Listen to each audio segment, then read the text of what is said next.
The Lisa mattress is key to a quality night's sleep. With improved pressure release for all types of sleepers and an enhanced cooling layer, it feels like you're floating on air. Try your Lisa mattress risk-free for 100 nights at leesa.com/bombcast with the promo code BOMBCAST. That's right.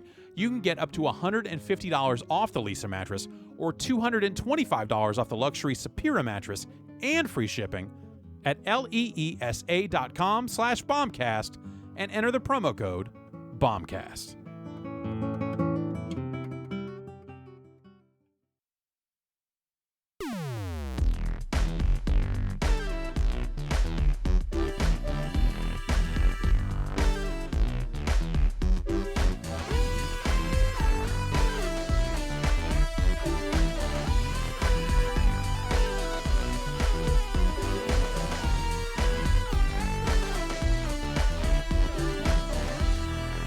Hey, it is Tuesday, November the 6th, 2018.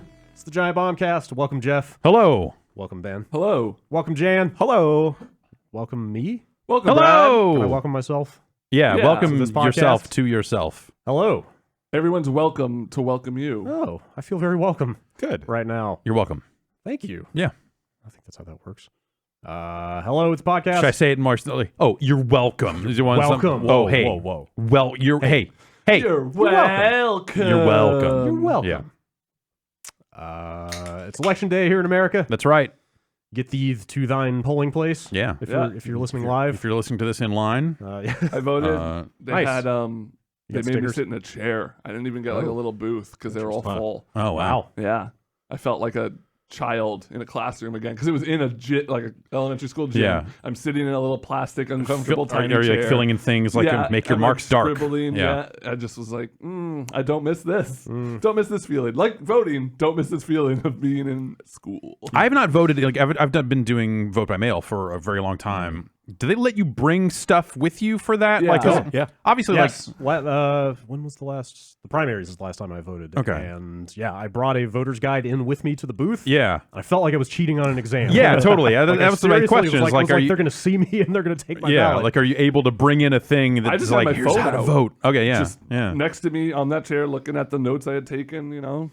I know CNN's been out there, like, very much like posting stories about like, hey, here's what the rules are for taking pictures of your ballot or taking pictures of a polling place and what's legal and what isn't and all this yeah, other stuff. pictures are sketchy. It's state by state. Oh, really? Yeah. Okay, I guess it depends, yeah. Some states are just like, fuck it, whatever. And some states are very much like, absolutely not. Yes. Yeah, my girlfriend did vote by mail this time because she's actually volunteering at a polling place, which is a 14-hour day. Oh, wow. You have to be there at 6 a.m. and Yeah, you don't yeah. get to leave till after 8. Well, But yeah, why wouldn't everybody do that? Why didn't I do that? people You get forget, or you get like California is a state where if you're not even registered to vote, you could go register right now and vote. Like there, I wasn't registered in time because I had moved. Yeah. Do you have to like submit a request for the ballot Yes. by mail? Yeah, because they send it to you. Okay. And so I had to renew my driver's license this last year. Or I guess what I mean is there's probably some early deadline for all that, Yes. right? Yeah. Like I watched her sitting there on the couch, just like taking her time going through this stuff. I was like, man, Yeah, that's the way to go. that's good stuff. Yeah. Some people like to get out there and get in the middle of it and see it, Yeah. and all that stuff. So she I don't know. She was exercising her civic duty while I was wasting my time playing video games. That's that is in a way your civic duty. One does.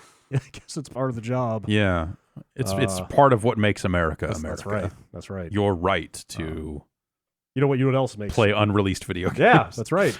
You know what else makes this great country is charitable donations. Yeah, Extra Life. that's right. Oh, right. We did Extra Extra Life, Life. happened. I guess our 144 straight hours of streaming just concluded. Yes, Moments ago, yeah. like 2 us hours and ago. a handful of friends. Yes, Drew us. Scanlon, Alexis Gaisa came Yes. through. Yeah. Danny O'Dwyer, Dwyer came through. Dave Lang. Dave Lang. Lang. He kicked it all off, didn't he? welcome. Was he first? Yeah. Was he first He was through? first. Yeah, he was Halloween. Halloween stream. I saw him putting on costumes, and I hope that stream got archived because I want to go back and witness some of the accent work that he did. Dave Lang puts on a show. Oh, yeah. You know who else That put guy. on a show? Alex fucking Navarro, man. Oh, yeah. God. 24 hours straight. Apparently 2 hours away from breaking the world Yeah. record. Whoa. I heard it both ways. I saw some people saying it was like 26, 27 hours Yeah, for the yeah. world record Of for Rock drumming. Band drums. Is it, yes. is it specifically And then rock band drums? Yeah, not real well, drums? I don't know. I think it's Rock Band drums. Okay. And then I saw something else. Someone saying like actually it's 144 hours. You know, Oh. some insane illegal number. But Some I guy don't who was actually know. methed out of his mind. Yeah. Well, no. So Dan Reichert has done some of this Guinness stuff before, because of course he has. And he said the Guinness people have very strict rules about like, hey, you need to take a certain amount of breaks and stuff like Oh, you that. have to take Right. the breaks? Yes. Yeah. Oh. I believe so. Because I knew they allotted. I think he said it's like 10 minutes per hour, Okay. or something like that. But I didn't. I didn't thought know. I thought that they were maybe like a little firm in that. Interesting. Maybe he will elaborate on that. But Yeah, and I guess you're supposed to have like official witnesses Yes, and stuff yeah. like that. Oh, I see.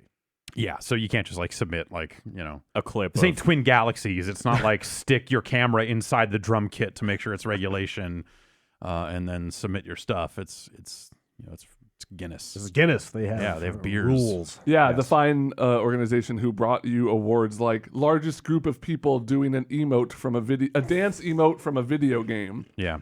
Congratulations to Fortnite for that prestigious honor, by the way. Anything. Were they flossing or they all? They were all doing, I don't know, one of the, I think just maybe the One of those damn Fortnite dances. the neutral Yeah. clap, Oh, okay. running so it's man. Like, I don't know, some fucking end zone dance. Yeah. Shit. Yes. Yeah. Anything can be a record. It turns out. Yeah. If you do it long enough. Yeah. Yeah. Yeah. But yeah, we all had a good time streaming. Yeah. For It charity was for the fun. kids. Yeah. We played a handful of games Yeah. here. How many games were played? Ben, you took the night shifts. Anything eventful? Ben and Jan, anything Oh, eventful happen at night? No. It was all okay, kind of all a right. It's very low blur. Yeah, it was Yeah. a blur because it was so like nonchalant and There were- well executed. Did you manage to submit a Mario Maker level? Yeah. Yes. Okay, Yes. good. I want to play it. That happened. I wanna play it. don't remember. I kind of didn't want to watch the stream because I didn't want to see what the level was. I couldn't tell if I was getting better at it or just getting more stubborn. I don't know. It was all kind of a blur there at the end when I Yeah. uploaded it. But Yeah. for a first level, I'm gonna say I think it was I think you okay. did a stand-up job. Yeah. Yeah. You Alright. adapted very well on the fly. You have to play it locally though to really get the sound effects in there because Oh, those yeah, sound effects yeah. don't transfer to Right. Yes. You need to the be online immersed into version. Ben's headspace. Yeah. What he was going through at Definitely. the time. and hear the shit we recorded there raw. I like it raw. I stopped by the office briefly on Saturday, a couple hours after you guys had finished. Oh. It looked like somebody had been murdered in the studio. Yeah, there was a moment where we just all looked at each other and said, we can't clean this right Yeah. now. We need to go Yeah. immediately." Yeah. After being here all night with no air conditioning. Oh, yeah. At some point, I- we have to get out I of this felt- building right now. I felt extra bad about taking the day shift because, yeah, the HVAC clicked off about 7 p.m. and then it started warming up in there, and I was like, oh, right. All right, this is bad. We got to gets- go. it All right, gets- see you later. It gets steamy in here. It got very musty. Yeah. I'm gonna say my highlight was eating the bacon wrapped hot dogs I had brought with me to the studio Wow. That does at sound like good. 3 a.m. Extra Life donations are open through the end of the year. Yeah. Yeah, It's tinyurl.com/GB Extra Life 2018. I think is the URL for that. Yeah. If you want to donate to the children's hospitals of Oakland, Miracle Network, all that stuff. I understand you guys had a specific type of fun on the stream. yeah. I understand you immersed yourself in quietude. It was like a sensory deprivation chamber of fun here at Giant Bomb playing The Quiet Man. I don't think it helped that we had done this after we had played drunk Mario Kart. And then I was thinking, like, I probably shouldn't drink for like a overnight 12-hour stream. But then we did. And then we played The Quiet Man. Yeah, man. I saw people with beers, like even like I think Jason, like before he took off, like Rory, I saw a couple people opening drinks, like and I was just looking at it, going like, "Well, that's a fucking terrible idea. What the fuck are these people doing?" All I think that was an okay idea. The terrible idea was the 50,000 Scoville vodka shots From an advent calendar. from an advent calendar that scaled up from 10,000 to 240,000 Scovilles per shot. Did you guys all drink it? Oh, no. Me and Rory tried the Okay. 50. We all tried the 10 and 20. Yes. Oh, well, there were grades of. Yeah. Okay. I once found a bottle of like pepper vodka, not even like listed in Scovilles. It was just like, here's like Absolute's peppery vodka. I tried a shot of that and literally vomited. Nice. Honestly, the 10K, the like weakest one, it wasn't that bad. It was kind of nice because the spice kind of pep you up. Yeah, the spice kind of canceled out the sting of the alcohol a little bit. It was just more of a, and hot sauces get up to like 3 million Scovilles, so 10,000 in the grand scheme of things isn't too crazy. But what is crazy is the fact that somebody made the video game The Quiet Man, because holy fucking shit. I just real quick want to mention that I turned your stream on at like 7:30 on Saturday morning, just in time to see Rory take another shot of that vodka. Yeah, he was going in after a while. 7:30 in the morning. He wanted us to, just go. He opened a 6 a.m. beer. Yeah. I think he left right after that, too. He dipped out a little early. He didn't quite make it to the finish line. Anyway. Jesus. Whatever, he was there longer than any of us. Totally. It's it's completely understandable. Yeah. Okay, so you've probably heard about The Quiet Man by now from us. Because no one can be silent about The Quiet Man. Everyone's just raving about it. Well, I mean, that's the thing. Like, Patrick Klepek kind of was, I think, the first person to I should go back to my texts from him from PAX that were just like, you need to see The Quiet Man. You need to drop what you're doing and go look at The Quiet Man. And then I did, and ran into Jan while I was over there at PAX. And I don't know if you were tired from the night prior, but you just did not look like you were feeling that game or understanding what they were putting down. I feel like I understood it. It was just baffling that they had done it. Right. So that's the thing. We kind of knew going in that this game was going to be bad. We've heard, or like that it had the. I don't know that I necessarily went in thinking it was going to be bad. It was more like, hey, what I played was terrible. But that was, hey, maybe that was some early build. Who could say? I was very curious. But also at the point that we had played it, East had also played through the game entirely. Right, yes, and we so definitely had word rumblings. of just like, hey, final release of The Quiet Man, something special. Okay. Something special. Do I understand correctly? There is no spoken dialogue in the entire game? The very first cutscene of the game has your character walking up to some bad guys, the same three. Oh, is that the thing they showed at E3? Yes. Yes. The same three bad guys that you see throughout the entire fucking game. Yes. Oh, man. A dude with a weed jacket. Hell yeah, weed jacket. Another dude and another dude. You got a guy with like a beanie underneath a baseball cap, which is a good look, by the way. I'm not exaggerating. I think there were 4 enemy types. 5 if you include the mask guy. Is it like a beat 'em up? So it reminds... a lot of people are drawing comparisons to the Bouncer. It's an FMV, the Bouncer. But the thing is, I actually enjoyed the Bouncer because I rented that way too many times as a kid. That's you made mistakes as a youth. Is what I'm hearing here. We all did. There's some kid right now playing The Quiet Man. No. And going like, yeah. No. Oh my God. You're probably right. But the combat in the Bouncer was actually passable and okay compared to what is going on. We're gonna have to we've now crossed a fucking Bouncer line. Yes. That I have to bring in my copy of the Bouncer and we have to see because I need to know because I've not seen the Bouncer since launch. Simultaneously setups, one person playing the Bouncer, one person the Quiet Man. Switch off. Yeah, these 2 Square Enix releases. Which one is? So here's what you're working. Okay, here's the game. So the very first cutscene of the game, you walk up to these like street toughs and they say like, in a really very heavy accent, you're in the wrong neighborhood, buddy, and then you fight them for some reason. And the rest of the game, literally no audio. And that's not just like your character is secluded and he's, like I think back to, what was the game? Senua Hellblade? Oh my God, why am I blanking on that now? Yeah. The kind of the how am I? game? Yeah. Senua's Sacrifice. Senua's Soul Sacrifice. If you had asked me the name of that game, I could have just told you. But now that you mangled it, now that I've put like it's 6 Hellblade : Senua's Sacrifice.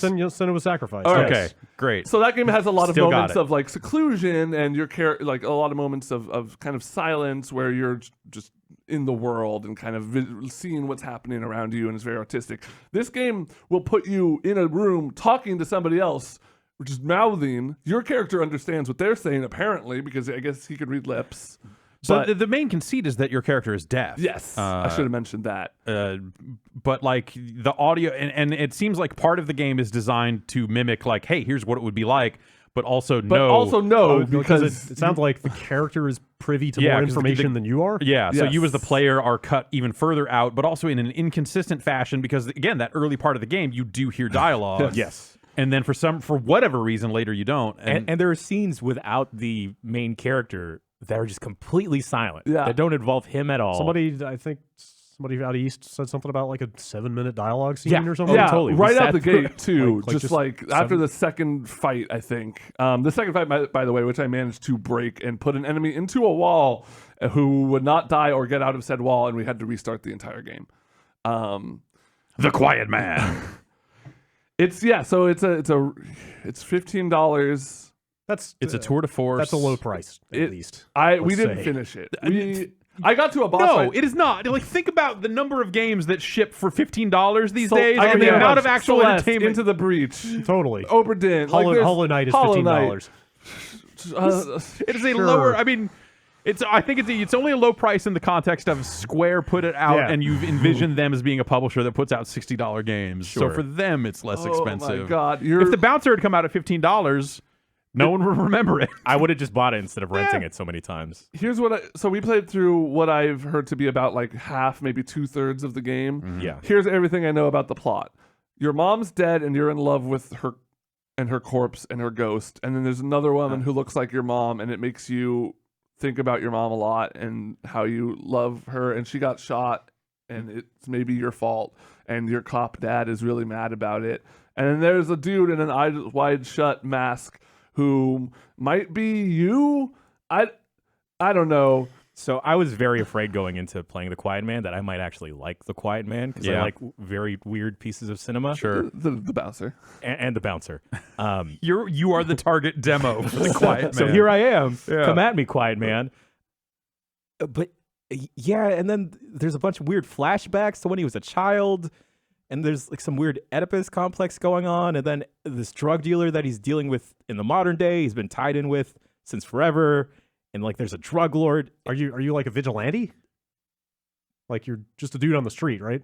I think you're just a dude on You're the I not- think you're street. just a dude on You're the not like street. affiliated with law enforcement. But- or something. Well, No, like the game because opens with like you going Yeah, to this hot you go to dog the hot cart dog and the guy. guy hands you a note saying, "Hey, take this to this." It's like a paper bag.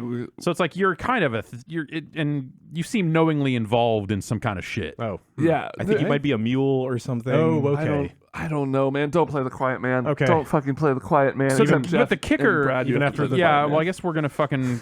I guess if you haven't had enough Quiet Man on this fucking We have to put out our website, we have official to coverage. Yeah, we'll put out a quick look because everything's been wrapped up in all these Extra Life streams.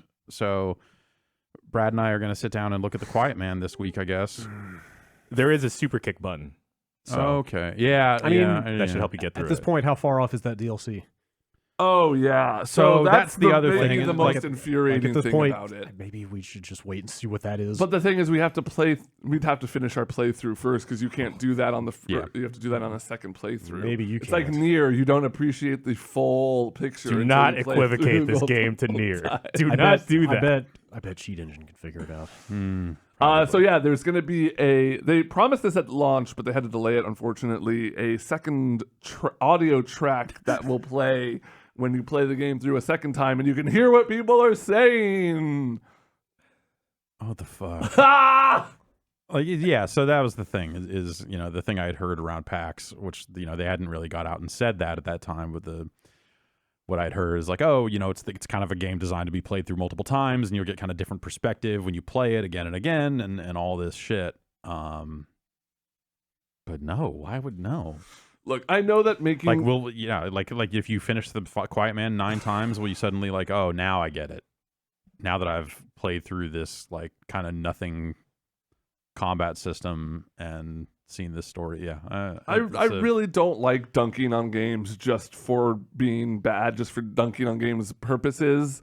But and it's like, on one level, like someone at some level of this project wanted to do something different. yes, Yeah. I believe all video games are created in mind with like, we want to entertain people, or we want to, and then smaller Or we want you to projects. open loot crates, which can be entertaining in its own weird way. Those are the two ways to things. do Either video you're games. entertaining or you're trying to sell entertaining loot.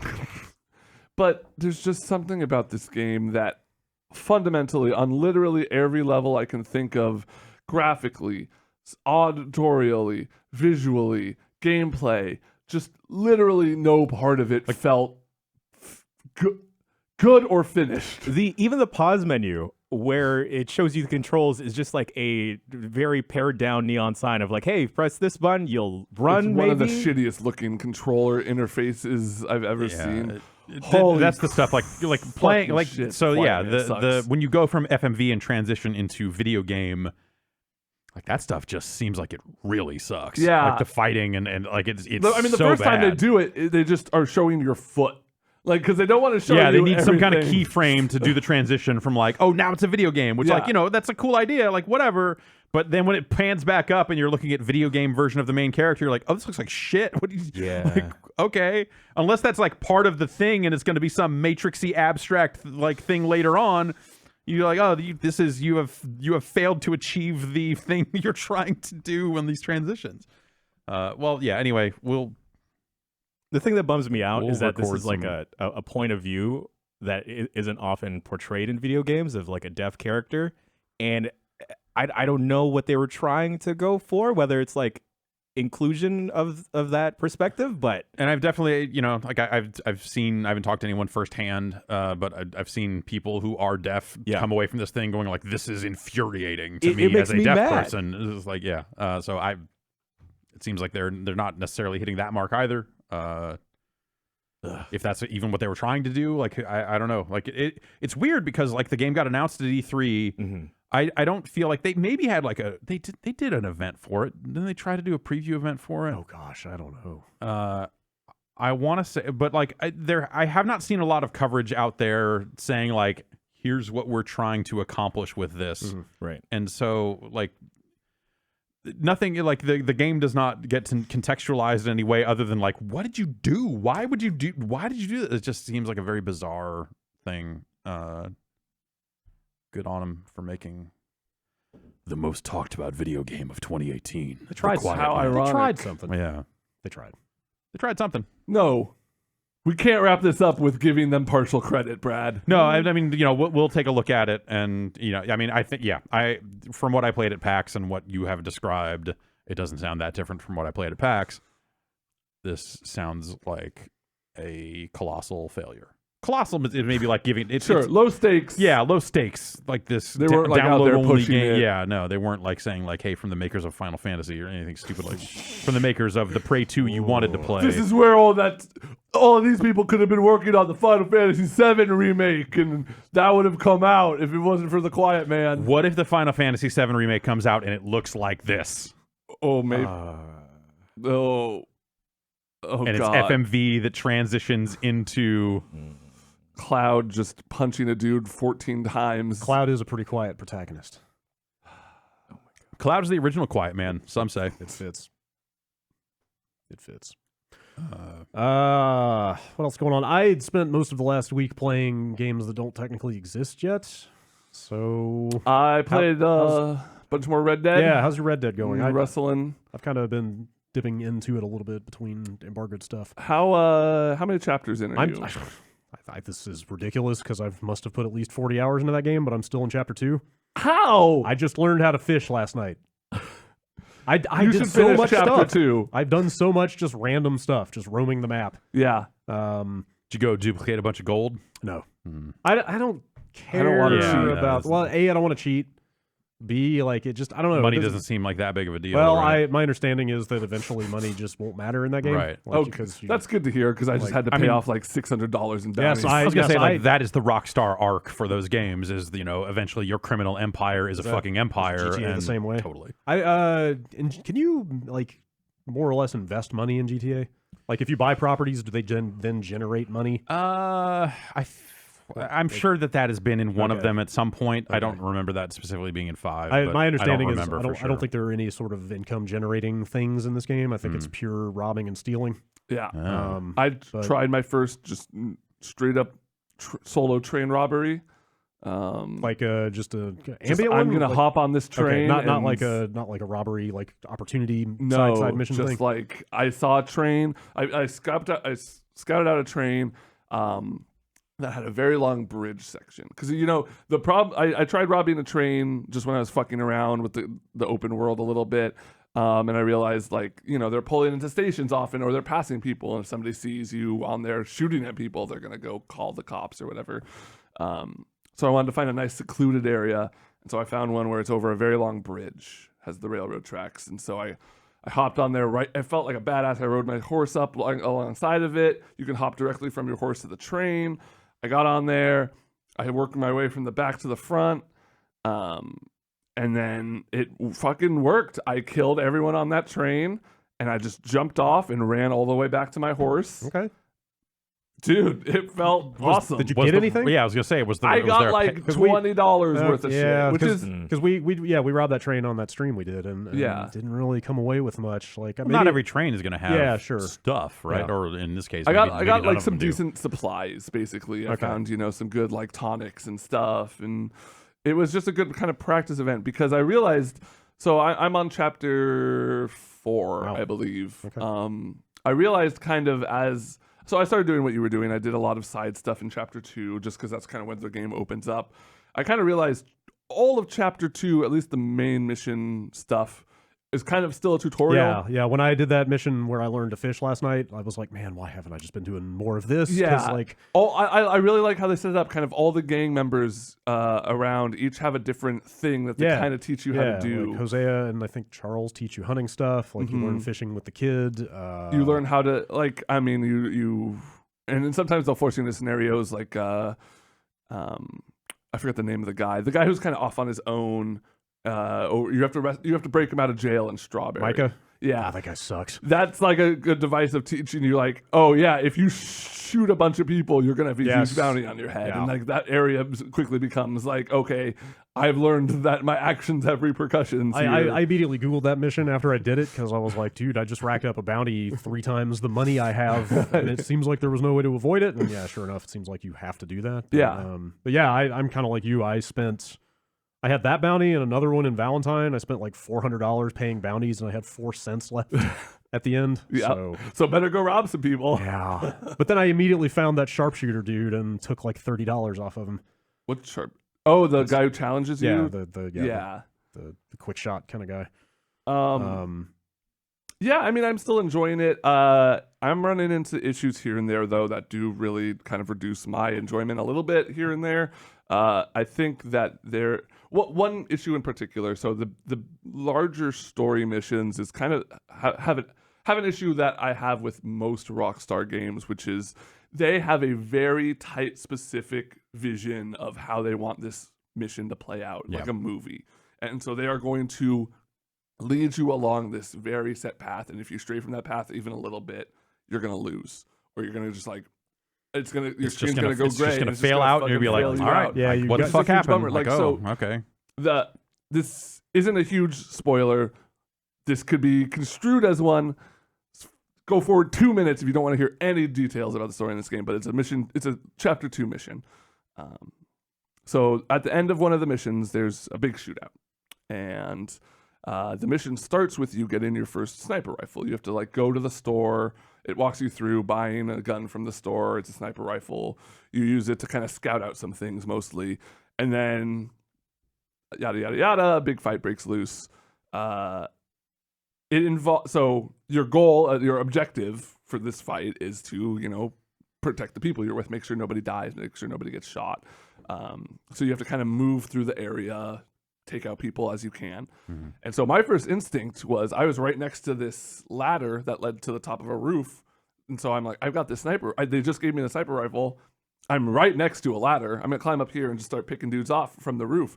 And as soon as I got up on the roof, they all started screaming at you, "Get back here. What are you doing? Get back here. Get back here." Yeah. And I'm just like, okay, they're just going to freak out, but I'm going to take out 4 or 5 dudes and then get back down there. I shoot the first dude and it just failed me out, and that was Hope you enjoy these load times. Yeah, it sucked too because it was such a good build up to this moment. Like it was a long cutscene beforehand that got me kind of hyped up to get right into action, and then just. I was doing an earlier mission than that where it's the mission you talk about, that Micah mission, the mission that leads up to that, where the guy comes back and goes, "They got Micah," and you have to ride into town with him and get drunk. Oh yeah, the Lenny mission. Yeah. I was doing that, and so you ride all the way into town, and then you get to a bar and some stuff happens. But my first time doing that, and I fucking turned the game off after this. I was like, fuck this, which I've done like 10 times trying to play this game. Rode into town, heard all the dialogue from Lenny about all this stuff, and then a fucking dude walked in front of my horse, got trampled, and then I had a wanted level, and then mission failed. I was like, fuck this. What the fuck am I doing with my life? Not this. The thing I find myself doing the same thing I did with the first game, which is like basically getting enough of a feel for the controls to anticipate things like that and sort of pre-avoiding them, if that makes sense. It sucks that it took me 15 hours or whatever to finally get confident enough with the controls to avoid mishaps. And they still happen, but like people keep talking about, like, demanding, but Brad, you went eventually through some issues with, like, or changing the dead zone settings, and people are like, hey, I got all these are the right settings to make this game feel good, but none of those settings affect the left stick. No. Arthur Morgan makes the fucking Witcher look like a spry fucking dude. Like, you push the stick and it go. It's like they're trying to get us ready for the streaming future when there's just latency built into everything or something. You know what's fucked up? I don't even notice it anymore. Yeah, no, I'm sure. Thing. Like, that's the thing. Is like Rockstar games have always had it, and like I went and reinstalled GTA 5, and even GTA 5 feels like slightly snappier than this, but it's still there. Yeah. I just run everywhere. I almost never am walking unless. But even super close to I'm talking about the wind up of push the stick in a direction to dude starting to walk was just like, what are we doing, man? Come on. I don't like that game at all. Yeah, it's just, I don't know, that's just something that I got used to after some number of hours, but then you go play other games for a while and come back to it and you're like, oh yeah, right. That's probably part of it, is like I'm playing like a handful of other games and rotating through them. So every time I go back to that one, it's just like, why would I play this? Yeah. Like, why would I even go through this? It's just not worth it. Yeah, I don't know, playing nothing but that for a week. Like, I wasn't even thinking about it by the end of it. But yeah, I'm conflicted about it. I think it's an incredibly impressive video game. I think it's in ways not like any video game I've ever seen. Just the ways that how intricate scenarios can play out that aren't programmed in, the kind of buzzword, but like kind of emergent stuff. Yes. Yeah.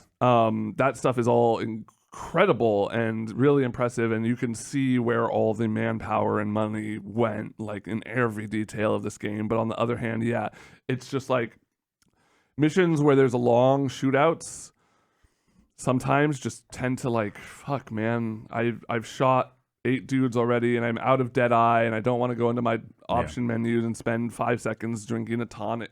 Not 5 seconds, but the whole process of going into your menu, finding the tonic you need, drinking the tonic, waiting for the Deadeye gauge to refill, and just to do it again. Like, the shooting is the least interesting thing in that game, and it's unfortunate that since it's a video game, they make you do it a lot in the bigger story missions. It's not awful. I just think that they could have really done something. It's the same shooting as like GTA 4-ish. It's like 5. Yeah, like, it's very as I just went back and played 5, like, you go like, okay, yeah, no, but this 5 wasn't too different from 4. Does 5 have that super generous lock on? Yeah. Okay. Like the control options, most of the settings for like Dead Zone, like a lot of that stuff is like those menus are straight out of GTA 5. Yeah. I really would have liked them to very close to figure out something with the shooting. Like, I think my feeling across the board is that this game feels very old, like design wise, from like structurally and stuff. Like, there's a lot of stuff that feels like GTA, but just in terms of, hey, here's how these missions are laid out. Here's how they're going to tutorialize you through them. Like, I think the Rockstar style just feels very dated now, all these years later. Like, and normally I think the thing that you saw across the GTA games was you'd have a contingent of people that would complain about how bad the shooting was. And every time it would get a little bit better, a little bit better, a little bit better. to the point where like GTA 4 came out, and I think that's where people were like, okay, this is like acceptable. Like it's still not the best shooting in the world, but like I can get stuff done.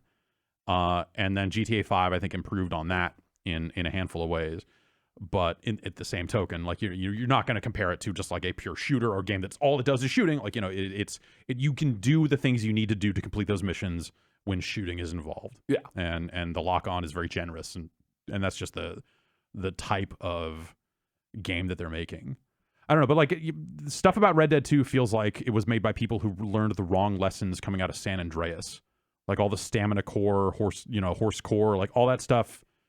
Like all the systems in San Andreas about like, hey, if you eat, you get fat. If you run, you get skinny. If you work out, you do more melee damage. Like it's got systems that are analogous to those in them. Yeah. Which like by the end of San Andreas and by the time you got to 4, it was that realization of just like, it's really cool that a video game can represent this. It's also really smart of them to not do it again. And so for them to go back to that feels like this, it just feels totally out of place in a weird way of just like, this is stuff that like, yeah, you could do this, but like video games have kind of streamlined some of the, like, you know, people are generally smarter about what they want the player to spend their time doing. And I think like overall my feeling on the whole thing is like that game needed an editor to come through at some point and go, you guys have been working on this too long. You have spun out in a zillion different directions. And that's like cool and impressive. But like, it's a better game if you tightened that up and actually like focused on what's the cool shit you want players to do. And I think that a lot of the systems they put in place just feel, like I said, it feels old to me. Like it feels like a really old game. I haven't really been managing any of that stuff, my weight, my hygiene. It's just kind of like as I play, it's sort of this background thing where I just saw for the first time that I was underweight, like 22 hours in or something. Mine says average, and I don't know if that's too much or too little. But like I have a drop in stamina or lowered stamina. The thing about the weight in this game is that being all 3 states kind of have an advantage to them, because if you're overweight, you have more health. If you're underweight, you have more stamina. So if you just don't eat more than you... And also the cores effectively are just the health and the stamina. Right. So if you just eat enough to keep those up, even if you're underweight, like you're still getting a stamina bonus. So you're not being punished by not engaging. And then you're like leveling up stamina by using it also. Yeah, that's just the max amount you can have. Like that, yeah, that just levels up by using it. So like you kind of don't have to do the eating stuff. And I think that's the thing that like by the time you got deep into San Andreas, like it was also a case of like, you know, you don't necessarily have to engage with this game with this system super deeply. Wasn't it a net negative if you were overweight in that game? Like, weren't you just slower? Yes. Yeah. So that's the difference here, is that you're not being punished by doing too much or too little. It's just things. Like, hey, there's a penalty to stamina, but which is different than the morality thing you were saying last week, which is that being good on the morality scale gets you bonuses, and being bad does not. It was one thing it does. There was less interesting things to do that led to bad morality was my main issue. I guess there. I assume the rationale there is you're probably just making more money because you're just taking everything you see. Yeah, but I'm talking about just like, you know, interesting side actions. activities, and that sort of stuff. Yeah. How often do you change? So you kind of talked last week about role playing as Arthur Morgan, kind of your vision of Arthur Morgan. How has that been going? Because I've found myself doing the exact same thing. Really? Yeah. I wish I had played more. Like I said, I've been playing other stuff since last podcast, but I took another bath last night. Yeah. Like, I saw a couple flies buzzing around me, and I was just like, yeah, you know, he deserves a bath. And flirt with the lady? I've only done that once. Yeah. Since then, it's just like, you know, this is me time. Yeah. Yeah, but like you were saying last week, I totally have spent enough time with this character. I really like how they kind of rolled out the character of Arthur, because for the first few hours, you don't really know much about him, and you kind of start learning things from other people and kind of how he interacts with people and stories they talk about and stuff like that. I really do enjoy him as a character, and I feel extra rewarded when I can, you know, make all these snap decisions. Like, my Arthur is constantly changing his facial hair and his clothes and stuff because I want to be just like a chameleon, right? I don't want to be... there's also a moment where I was in a city and there was a dude on a street corner yelling about eugenics. Just like the racial sign. I can prove through science that the other races are inferior. And I'm like, my Arthur has been spending time with, you know, there's characters who are like half black, half Native American, and, you know, just like this misfit group of people. My Arthur, you know, I'm sure he's a little racist. You know, it was cowboy times, everyone. It was a little racist. The Vanderland gang is remarkably kind of progressive for the but era. like, as, you know, in terms of the era, and Yeah. so I just fucking socked that dude, and he just went running away, and it was great. It was just One of my kind of quietest favorite things about the game is its treatment of the clan. yeah. Which is these are not spoilers; they're little side ambient that's activities. stuff that I know. Like I want to say even pre-release, people were talking a little bit about some of this stuff. But I maybe will not say super specific. But yeah, and again, this is no story stuff at all. This is just running into them out in the world. But every time I have had an encounter with them, they clown on themselves before I can do it for them. it's like the Wolfenstein thing almost. Kinda, yeah. Like Yeah. I found them in the woods in the middle of the night one time doing like an induction ceremony with like lighting a cross on fire, but the guy they were inducting lit himself on fire and burned to death before I could get in there. And they all went running, but I shot a couple of them on the way out. And Arthur, oh no, actually he didn't say it there, so I did that one. But then later, middle of the day, I found a couple of them out in the middle of a field trying to raise a cross. With another dude standing there telling them what to do. He's like, we're not gonna have this rally if you don't get that thing up. And they try to raise it and like drop it, and it lands on them and crushes them both to death. And then I ran up and killed the leader, and Arthur was like, "I'll kill all you sons of bitches" or something as I did it. Like it was just it's good stuff. Yeah, like that's why I put so much time into it without having done even all the tutorial missions. Is I feel like that's Assuming- the stuff that's most interesting to me. Yes, that is also, like absolutely if, what you know, it is for me, if I is- play more of that game, it's not to go through the story and the missions and stuff. The It's- story is very good. Like that, the story missions are what they are. Like they're all, if they're not tutorial, they're all like shootouts or chases, basically. From what I've seen, like I just go through the mode. I follow their script on those missions. Like I try not to break it because I know that it will break. And I just want to see the cutscenes and move on. But yeah, it's the open world stuff that I've spent all my time with, and that's where the interesting part of the game is. But that's how I've put so much time into it, is assuming the identity of this character. And like at one point, like early on after we got to the chapter 2 camp, like Dutch is just like, get out there and make money, you know, like get out there and do your thing. I was like, all right, fine. I'm going to go live off the land for a week. And I literally didn't go back to camp for like at least a week of in-game days. Yeah. Just out there like hunting to eat, you know, like not back at camp eating the stew that they make or whatever. I was just killing animals and cooking them to eat. Like I was camping up in the mountains. Like, have you been up there looking at? Yeah, I went once. I wish I could mention some of the cool things up there, but I don't want to ruin it for people. But there's weird stuff up there, like the way that Rockstar games get weird. right. Like a lot of the weird stuff is hidden up there, just up in the backwoods and the hills. I found some really weird shit in the marshes. Okay, I haven't even been there Yeah. yet. So yeah, like there's a ton of stuff to just see and do out there. I think at this point I'm just gonna try and, to the best of my ability, hurry through the main story. I do want to see where that is kind of the. I feel like I've had a good chunk of open world fun, and I know there's more to come, you know, around the story. But I do want to see this through completion now. I'm kind of ready to see where this game goes. I guess that in some ways that's maybe like the flip flop of a lot of more recent Rockstar games too, because I feel like GTA 5 especially, and maybe this is more me, but it was that feeling of like, actually I just want to see the story and stay on the straight path and see these things through, because if like Red Dead, you know, if you stray from that path too far, it's a mission failure, and it's, you know, like those missions are weirdly tight in ways that maybe they shouldn't be in this day and age, but it was that feeling of just like, as the stories in those games got more and more involved, the whole GTA 3 thing of just like, let's make the cops show up and kill them for an hour, like it just felt more and more out of step with like the characters and the story, and like they built up that stuff in a way that made that stuff feel really dumb and played out in a weird way of just like the whole, you know, let's make the tanks show up and all that stuff, to the point where like in GTA 5, like I feel like I got through that game with like very few wanted stars that were not part of a story mission. It was just like, oh, you just robbed a bank and now it's forcing you to 4 stars, and now you have to go back. Like, you know, it was not a game where I was out starting shit. Yeah. Because like the characters were trying to keep a low profile before their fucking big scores. That seems like what they're going for here, because they've dropped the stars. There are no wanted levels now. There's just wanted or not. Yeah, so, which that's a more sensible system for the time. And they've given you the bandana and like ways to kind of avoid being detected, getting bounties. But at the same time, I'd say like, you know, like that open world stuff sounds just more realized and fleshed out in ways that make it interesting. Where I feel like the side activities in GTA or the stuff that was like, hey, let's get out there and find some emergent stuff. Like, it was the same. It was just like, oh, this car hit this other car. Yeah, Crazy. I remember seeing GTA 5 before release, and Yeah. because those little things would show up on the map, like a little dot, I think, was like Yeah. indicated, like, here's a little side thing you can do. And I Right. was excited about that, and I remember the game not actually having that many of them. Yeah, no, and that's and I wonder if that's like, you know, you and Alex both talked pre-release super excitedly about this snake bite thing. Yeah. Like, oh man, this guy just came out and he had a snake bite, and then he gave me a free gun hours later. Yeah.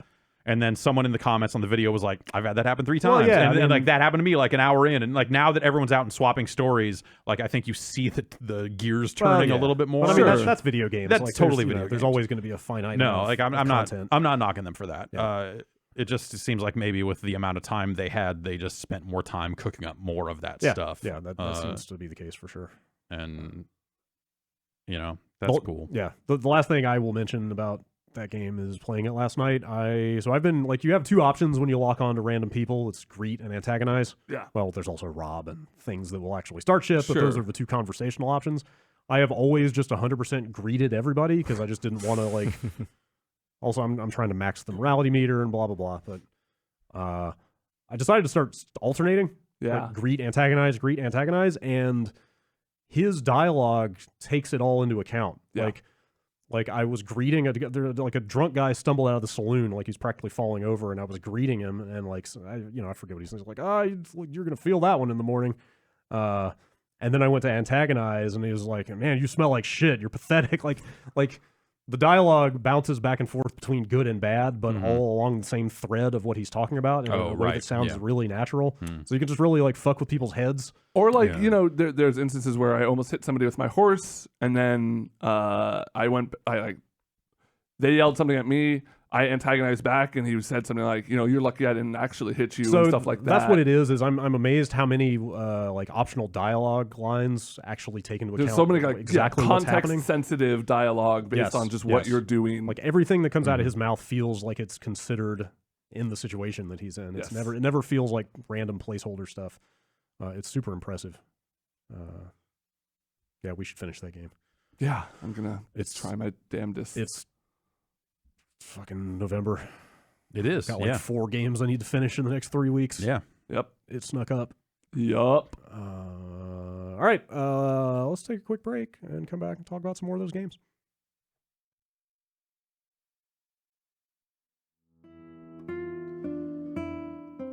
If you're a DC fan, you've got to check out the latest live-action series, Titans, available now on DC Universe. Titans premiered on October 12th, and new episodes are available for streaming every Friday through the end of the year. Titans, the first original series to launch on DC Universe, follows a group of young, soon-to-be superheroes, including Dick Grayson, who's moonlighting as the dangerous vigilante Robin, now independent of his longtime partnership with Batman. You got Rachel Roth, a.k.a. Raven, the mysterious Corey Anders, a.k.a. Starfire, and the lovable Gar Logan as the mischievous Beast Boy. As they get caught up in a conspiracy that could bring hell on Earth, they become not only a surrogate family, but a fearless band of new young heroes. Check out this gritty take on the classic Teen Titans franchise from executive producers Akiva Goldsman, Jeff Johns, Greg Berlanti, Greg Walker, Sarah Schechter, and John Fawcett. Titans is available only on DC Universe on your favorite devices. Join the ultimate DC membership at DCUniverse.com for only $7.99 a month, or get 20% off an annual membership. That's DCUniverse.com.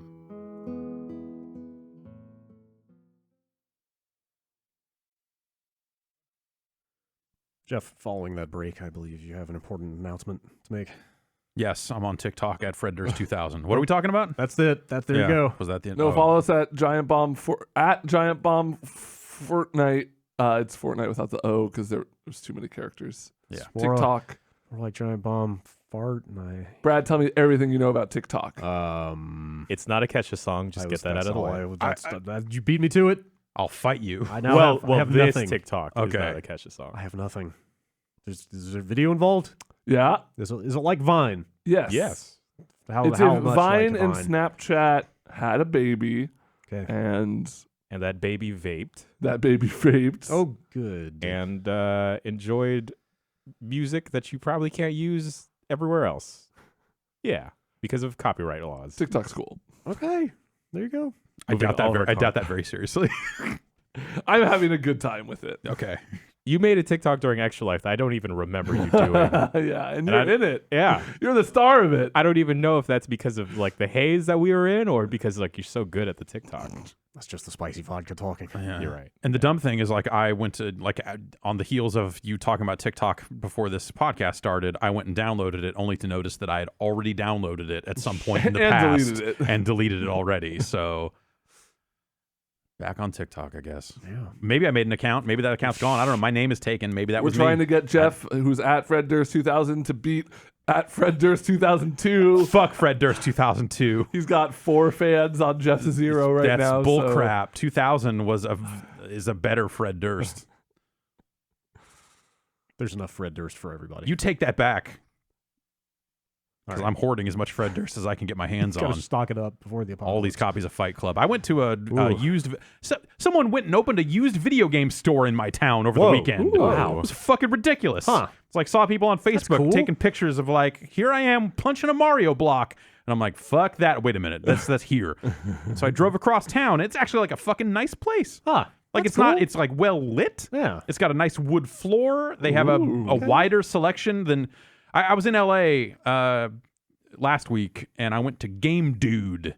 Okay. Dude. Okay. Which is I think been there forever. I seem to remember Game Dude being advertised in like issues of EGM and stuff. Like they've in the 90s, like they've been there fucking forever. I'm kind of a game dude. kind of a game dude. But I had like a free hour or two, so I drove to North Hollywood and went to Game Dude, and it was just like this big ass room full of games. But like it was a big ass room full of games, and then it was like, hey, if you actually want to know what stuff costs and stuff, we've printed out all these price lists. For used stuff? Yeah. So I was like, I just looked around and went, there's a lot of stuff. I don't even know where to begin. And it turns out you begin at looking over price lists with lists of games. And I was like, man, I could have done this on the internet. They have Find anything anything hot? cool? They had a lot of stuff. Yeah. It was, they had some Lynx games, some Jaguar stuff. There was a minute there where I was like, I should buy a Jaguar CD.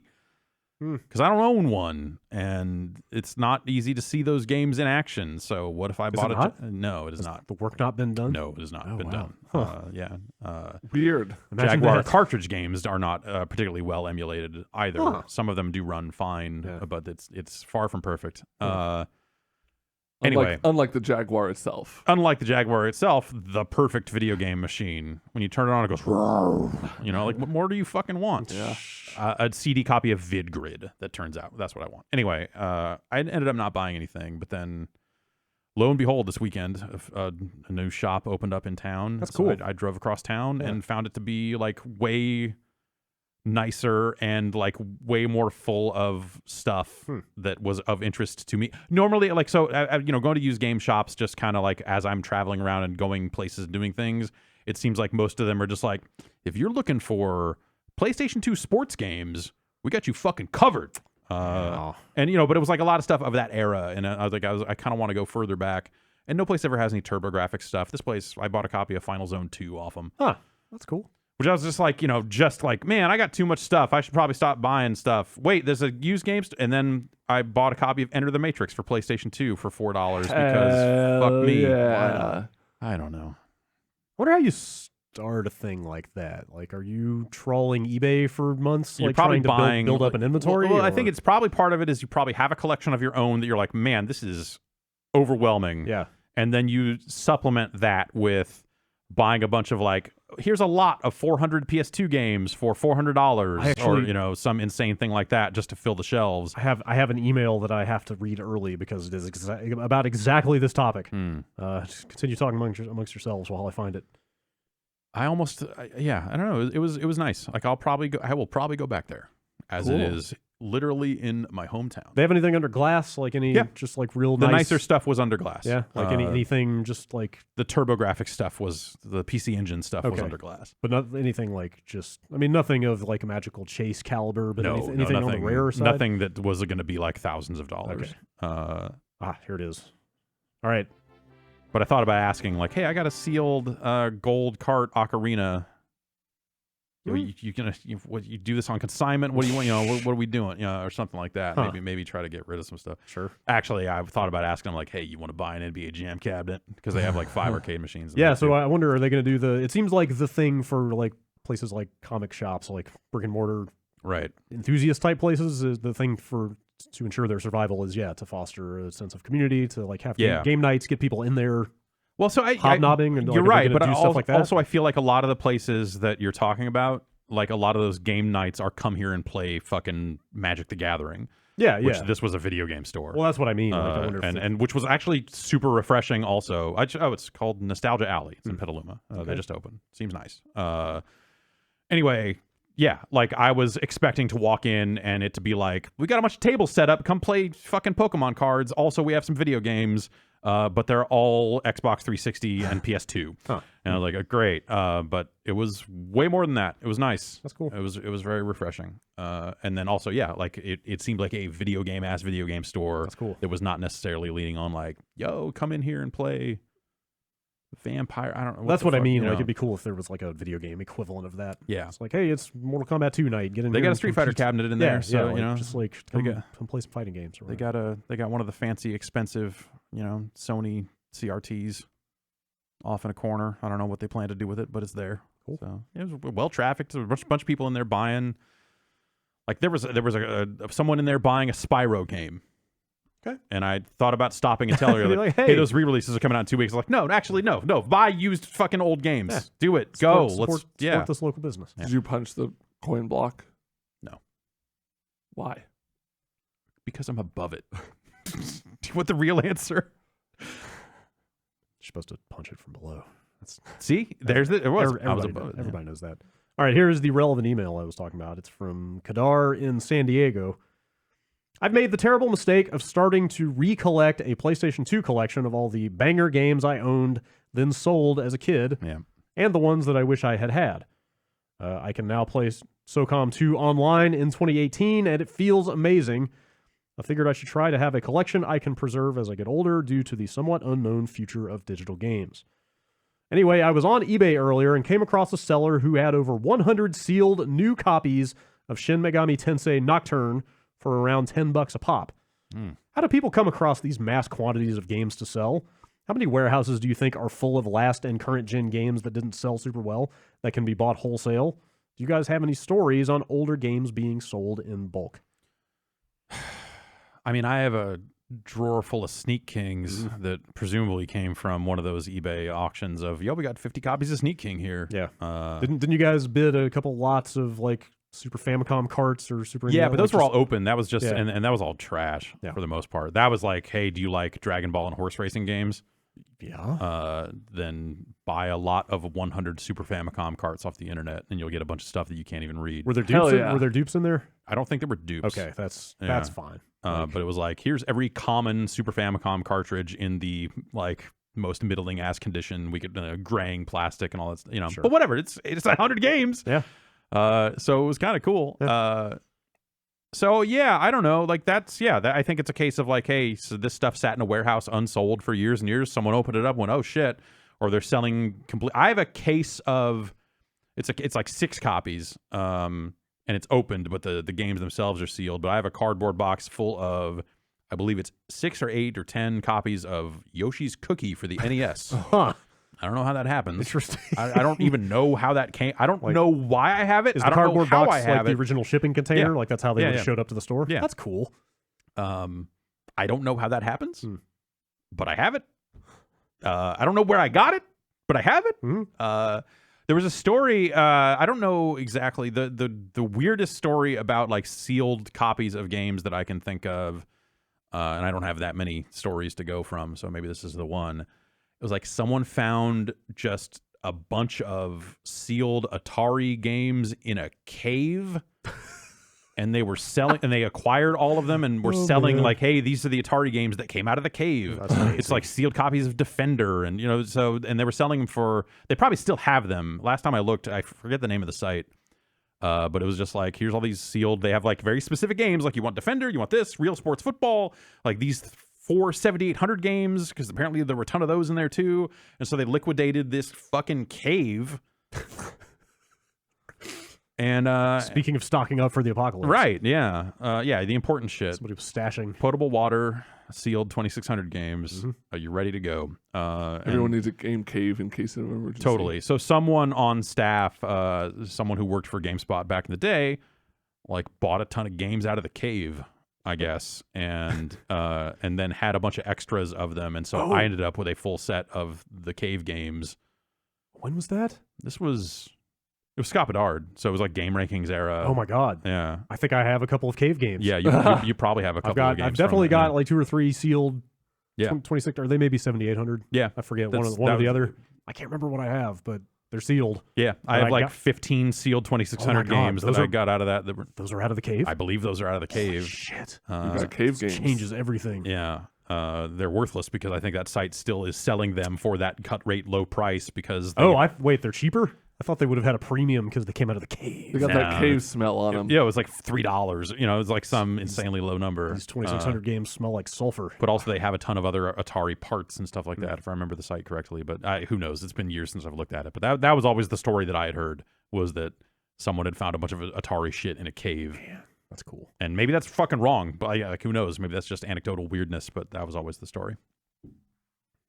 From old games to more new games, anybody got anything else to talk about before we move into the news? I have been continuing to play Black Ops 4. They rolled out their Battle Pass stuff. I watched you messing with that, and it made me want to get back into that game in a more serious way. Which I don't know what that says about me, that now that they have added another progression meter. We were talking about the game lacking a linked progression system across the multiplayer modes, and this is technically that. Yeah. Because everything you do in the blackout mode or competitive multiplayer fills that meter and gets you. Zombies? I don't know if I have not played zombies since that has rolled out, so I can't tell you. I don't think it does. The stuff you unlock is definitely not zombie stuff. Okay. Is the stuff that you unlock applicable to both, to competitive and blackout? It depends. Okay. If you have unlocked the appropriate character for use in blackout, then yes. Okay. But if it's like a skin for a character that is not in blackout, then no.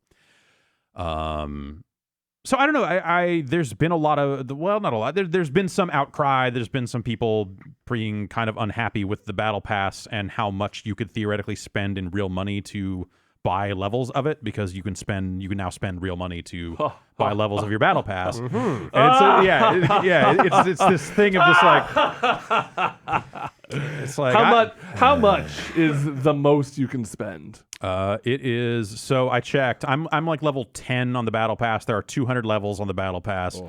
And the things I want are level 199 and 200.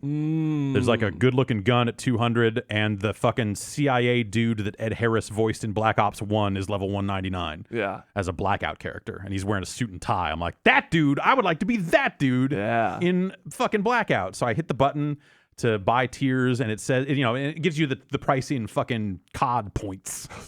So I had to sit there and do the math on it. My math is shaky, but I want to say it's maybe like $130-ish, which to max the battle pass. Which compared to like a Dota, which the battle pass has infinite levels. You can literally just pour infinite money. How much was it? How much was it to get the Aegis? Was it like over $1,000? $1,000 or like level 1,200? All I remember was the last unique item was the Pinoy voice caster pack, and that was something like $1,200. It's a good pack.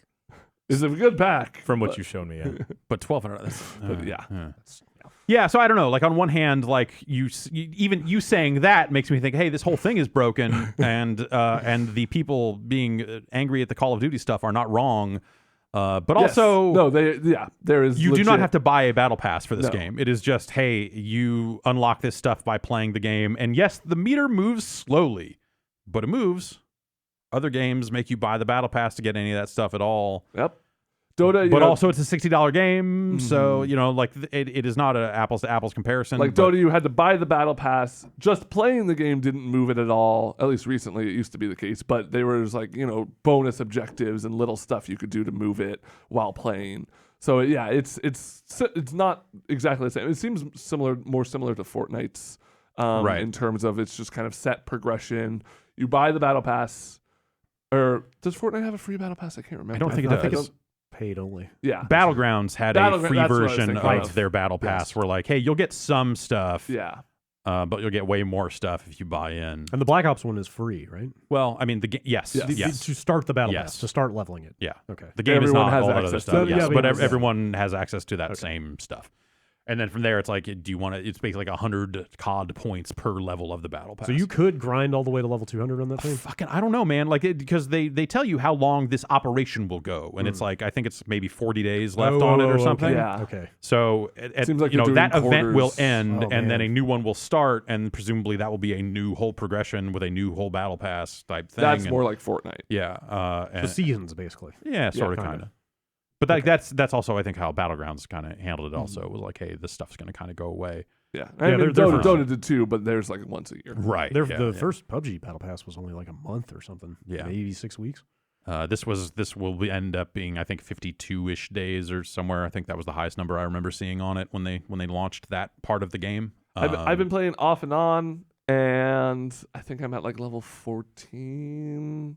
Really. Yeah. You in mean on the Call of Battle Duty. Pass? Yeah, without putting any money into it. Huh. So That seems okay. Well, I don't know Man, how often because I'm like level 12, and I feel like I've been playing kind of a lot. maybe but, maybe I'm thinking lower yeah. or too high, but Yeah. I thought Anyway. that's where I was. I haven't played in a few days. If you play a round of Blackout and kind of get into that top 15 and kind Yeah. of get to the something resembling the end game in Blackout, you will maybe get like somewhere between, I want to say, like 20 to 30% of a level. I legit now my unless I'm feeling spicy, my strategy is hide in a bathroom for 15 until I get Hell into the top yeah. 15, and like I'll literally just put down the controller and I'll do it between like editing stuff or and- Okay, maybe you are level 14 then, because I am only playing the video game. I won again. I've now won Blackout solos twice, which felt pretty good. Got more kills this second time than I did. Man, I had a fucking round last night where I'd killed some motherfuckers and then got full of myself, jumped through a window to surprise a guy, but he outshot me, and that was that. But I find it a lot easier to do well in this one by hiding and being patient than in PUBG. Just because I feel like there's a lot of people playing this that don't necessarily understand the nuances of a battle royale still. there was one guy I shot up last night that just stood there. Like he was popping in and out from a tree, but as soon as I started shooting at him, he just stood there, and I shot him up, and I was like, oh, okay. You still get like 2/3 of the plane empty pretty much right away. Oh yeah, people get out of that plane immediately. So kind of I find that like I can cheese my way into that top 15 more and more, and and then I put myself in scenarios where I do have to be more tactical, and I'm taking it a lot more slowly, and Yeah. It's a good game. Yeah, I'm still having fun with it. It's really like, I am still so fucking surprised by how much fun I'm having with that game compared to playing it pre-release. Yeah. Like, man, it's good. It's probably my favorite Call of Duty since Call of Duty 2. Wow. Mm. That's a big spread. Yeah, I didn't play a lot. Talking about putting your controller down, like having played a bunch of Destiny and Black Ops recently, like I don't know how did we play these games before a smartphone? like it really has made me realize how much downtime there is between actual activities in those games. These games didn't necessarily exist before smartphones. Well, I guess you're right. Live games, Well, like these yeah. sort of, But I mean, stuff like Destiny, The phone that- is maybe a little more ubiquitous now than I it guess was so. at the start. Yeah. But also, it makes me realize, like, you're sitting there for 3 to 5 minutes between matches in some cases, Right. or like loading into an area in Destiny, or Mhm. like the time between matches in Black Ops is Yeah. Or Kinda. riding from town to town in Red Dead even. yeah. Well, at least there you kind of have to still control something. I'm talking about just straight up like multiplayer specifically, just Okay. how much downtime there is between actual things. That ended up being like kind of one of the early deal breakers with that Fireteam 0 Hour, because it's a VR game. Oh, yeah. You can't check your phone, and the time between rounds was like really long, Yeah. and You the should rounds have a themselves VR were short. phone that has Yeah, a web browser built in. Yeah. I've messed with that Magic Leap a bit more. They sent us a Magic Leap augmented reality device that I got to pack up and send back here. I'll bring it in so you guys can fuck with it. Yeah, I'd like to. Are you able to see? real fast.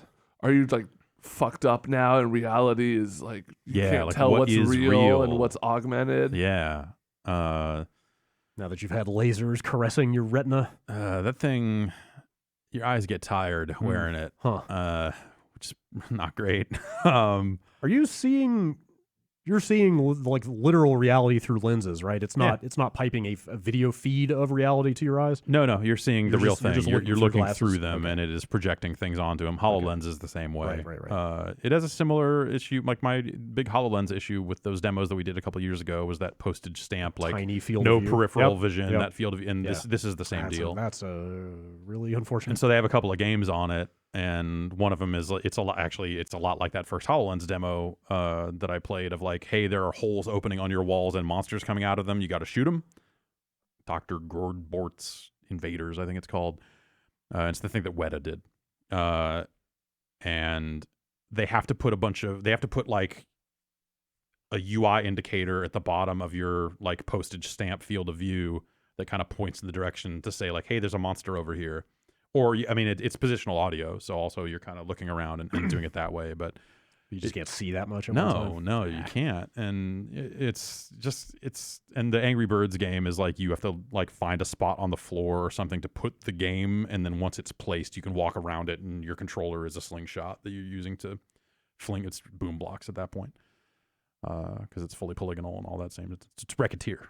Is there any kind of just like PC interface, like a desktop in that thing? Because the thing I kept hearing about Magic Leap was like, it's like none of the employees have computers at this company. They all just wear their headset and do shit in there all day. I mean, there's a web browser, which I've not used to look at pornography yet, but I will do before we send it back. Okay. But there's no just like actual computer desktop type thing in there. Well, it's not. I guess it's not a computer. It's not a PC. It's a tiny little. It's its own standalone thing. Sure. That the belt pack you have to wear definitely has some loud fans on it and gets warm, which is kind of it feels like something that, I mean, they're only selling it for developers right now. They're like, hey, pay us $2,400 and then make some stuff on this thing. It's not meant to be some end user item, but you get it and put it on and go through the paces of updating it and stuff. And you're like, yeah, this is not ready for the average individual. Okay. I strapped my wife into it and had her play the wall shooting game for a little bit, and she was like, that's cool. It's like a thing you do at Disneyland, I guess. Sure. It's kind of how that HoloLens thing at E3 felt a handful of years ago. Yeah, so I don't know, but like as an early taste of it, you're like, yeah, this tech is it's cool. I don't know. Maybe they'll figure out something to do with it eventually. Yeah. Or I think it's the sort of thing that before you really are selling it to people and stuff, A, it has to become a lot cheaper. But B, I think the field of view thing has to get solved, because it's just like it's not a functional device. You think about it in terms of like, hey, maybe I could use this to navigate a building or the streets or something, but not as long as it's only this postage stamp view in front of you. It you need peripheral, you need a place to put the HUD. You need to look in the upper left and go, that's how much life I have right now. I should go see a doctor. Like that sort of stuff. Could go see your Ripper Doc. Yeah. Get chip ripped. But it's kind of cool. I don't know. You can record a video feed on it that actually will show the game and what you're looking through. So maybe I will try to record something with it before we send it back to put up on the site. Is that how it works? You have to record to a file. You can't type out live. No. Okay. It records to a file on the device, and then I have to figure out a way to get it off of the Magic Leap onto a thing. I don't even know, but it's silly. It's neat, but it's a silly thing. Sounds like it. The future. Yeah. Speaking of the future, you guys want to talk about news? Actually, I guess the news is the past, technically. News happened, and it's it the will past, the continue present, to happen. and the future. More news will happen, I'm confident. I'm making that prediction. It's a bold statement Okay. to make on There will be- election day. Yeah. There will be future news. But let's talk about the news of the past week first. News. That's my new thing. Oh. Yeah. I'm going to say news. Say news. Okay. Now that you've made your announcement. Walking out onto the street. News! So during the day shift of our Extra Life stream here, we watched the keynote from BlizzCon. Ah, yeah. The whole thing. Yep. And then I guess we were, I think it's safe to say we were a little taken aback that they concluded the whole thing with the announcement of Diablo mobile game, and then there was kind of nothing else, and we were like, is that it? Like, I happened to tune in right before that announcement. Yeah, and it was watching you guys watch it. It was pretty underwhelming, but also it was like, well, okay. I feel like BlizzCon has been underwhelming for a while now. But I think this one, if you're not like super into those games, right? Yeah. Like if you're someone who was like, hey, I've played some Overwatch, but I'm not gonna like lose my shit. Oh, there's another character. Oh my god. So yeah, I mean, like for Overwatch specifically, I play a lot of Overwatch. I really like Overwatch. They announced a new character. I was like, that's cool. She looks cool. They did another cinematic. Those are always great. Yeah. Cool. Done. Did not need to go to an event to see that. Yeah. Yeah. I mean, to be fair, like just with all of the properties they have, they're kind of in a maintenance mode with everything right now. Right. Like everything like has had an expansion recently, or like they're not ready to announce a sequel yet. Like there are no big milestones coming up, right? Like it's just like balance changes, new characters, like blah blah blah. You know, just little I guess. maintaining the games that are out or there. you know, like they did the Warcraft right. stuff. Like that was kind of maybe the biggest actual thing there to me. Right. And anyway, kind of a weak lineup. Yes, kind of a weak lineup but again, like I would say that BlizzCon usually has what I would consider a pretty weak lineup because I'm not like been an a while. avid player of any of their games it's right been, now. Well, even Except for Diablo. yeah, even if you are, it's been a couple 3 years since a big announcement happened there. Right. I think. Yeah. But, To be fair, before we get where the story is going, they had kind of been very loosely teasing some things here and there. Yeah. Announced like people have been discovering. What was that thing of like evil Like, things? good things come to those who wait, I but think- evil takes a little longer. Or Yeah, something like something that. like They had been that. managing expectations for a couple weeks now. Mhm. I mean, they literally got out and said, "Hey, don't expect a Diablo sequel Yes. announcement." Yes. In the wake of people discovering the schedule of the But keynote also- and also- panels. Which now and- hearing that, knowing what happened in the last couple days, is even weirder. Oh, well, yeah, well, yeah, also by virtue of making that announcement a couple weeks ago, they implicitly acknowledged that Diablo 4 is in development. right. Yes, Like that thing but said, hey, we're making Diablo 4, we're just not ready yet. But also, like, that's a dumb, like, of course. Yeah. Like, hey, guess what? Yeah, Blizzard's yeah. going to iterate on almost all of the IPs it has. It's easy Because that's what it does. it's But easy to assume that though. But like there was a long wait between Diablo 2 and 3. and so, everything's like, so fucking. Video games are so fucked and weird right now that like who knows what a Diablo 4 even is? Like, is that it? You know, Yeah. If I don't know. well, Let's get back to the unfortunately, timeline. Unfortunately, the focal point of this whole story now has become I wasn't even aware of this because we were continued to stream for the rest of the day. yeah.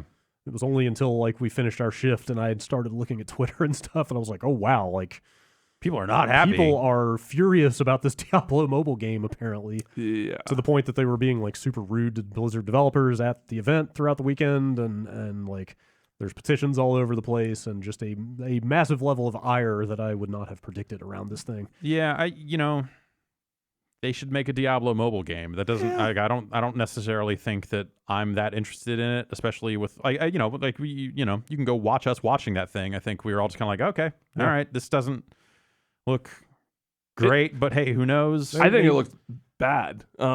Like very limited number of enemies on screen at any Yeah. time.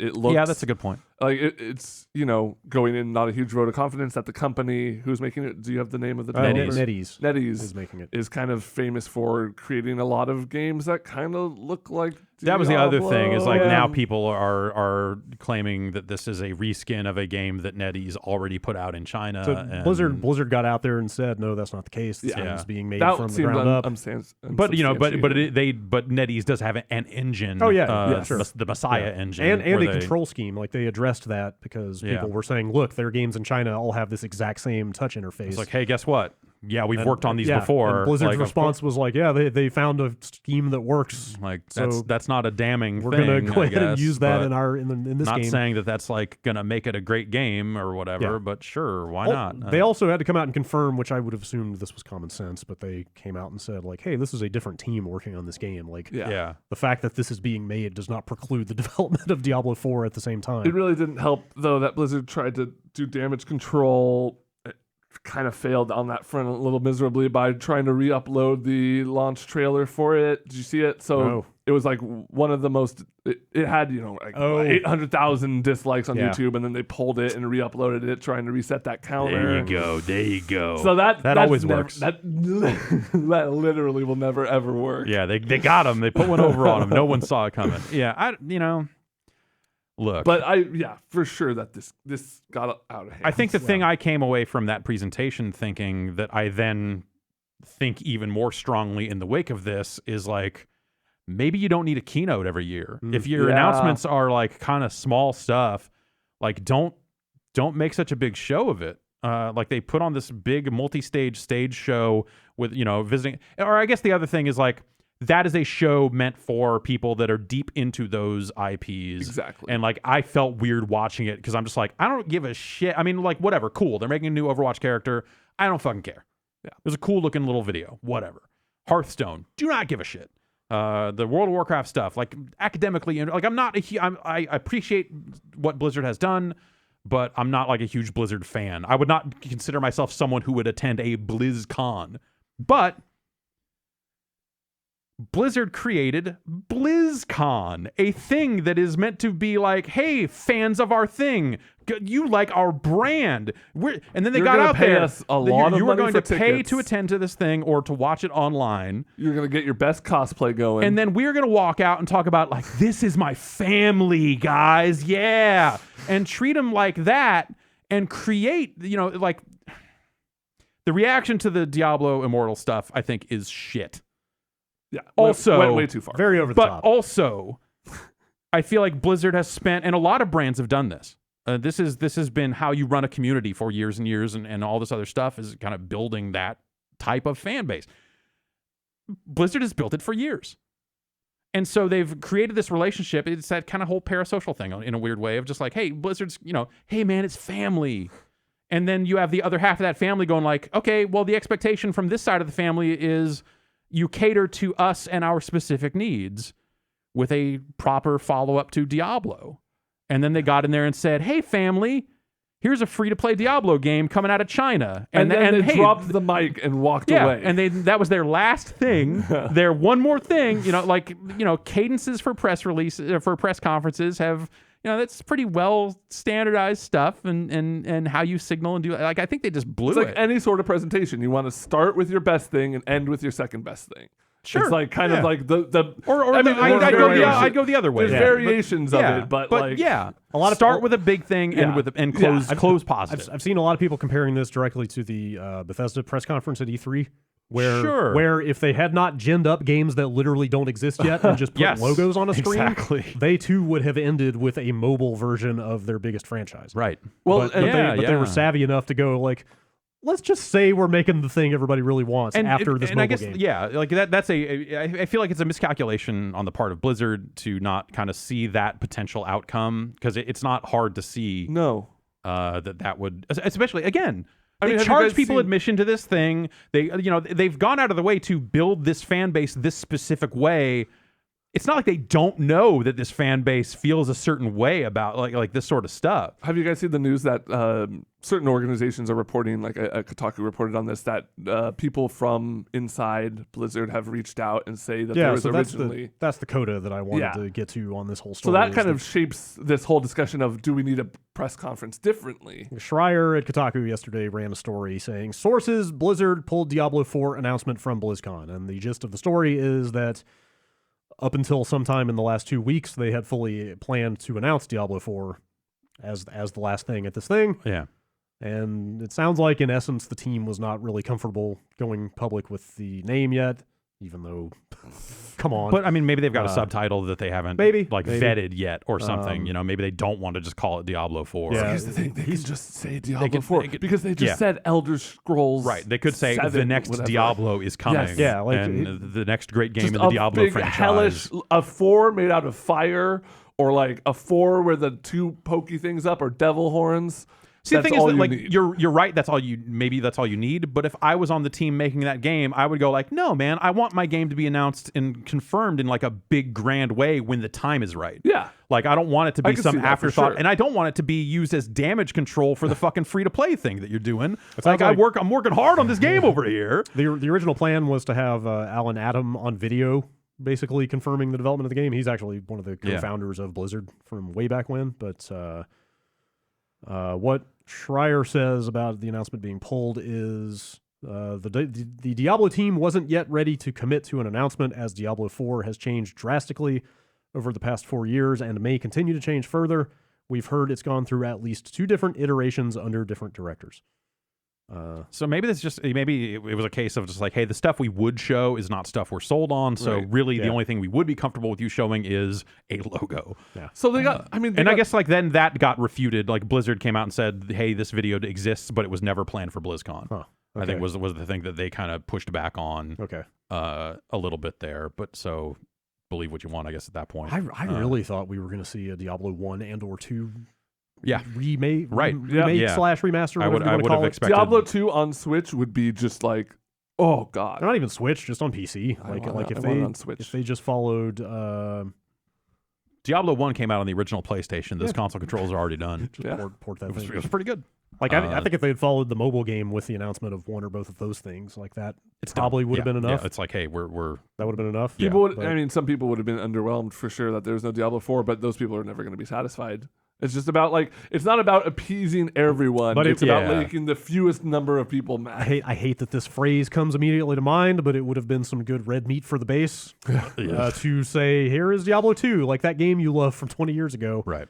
Looking like better than it's ever looked or whatever like that. I feel like that would have been enough of a band-aid. And I wonder if Blizzard feels that hey, it's BlizzCon, people love all our games equally, and so we don't need to provide we've got Warcraft 3, we've got the WoW vanilla, they've got that thing for Blizzard fans. But as someone who would much rather have Warcraft 2 than 3, and someone who kind of tends to buy into the idea of maybe I don't actually want a classic World of Warcraft, especially after seeing that beta. I came away with it I'd say I came away with it with nothing, but also Diablo 3 just came out on Switch. It's a great fucking game. Yeah. And a great version of it.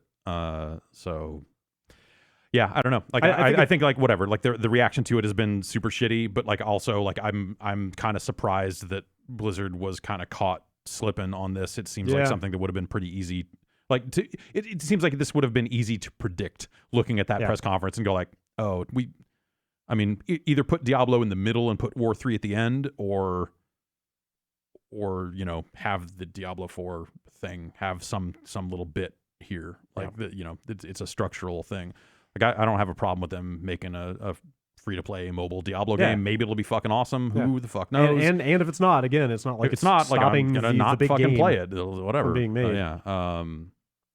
But yeah, it's just that's the part that's a little baffling. But also, then I think that pulls back into just does there need to be a BlizzCon every year?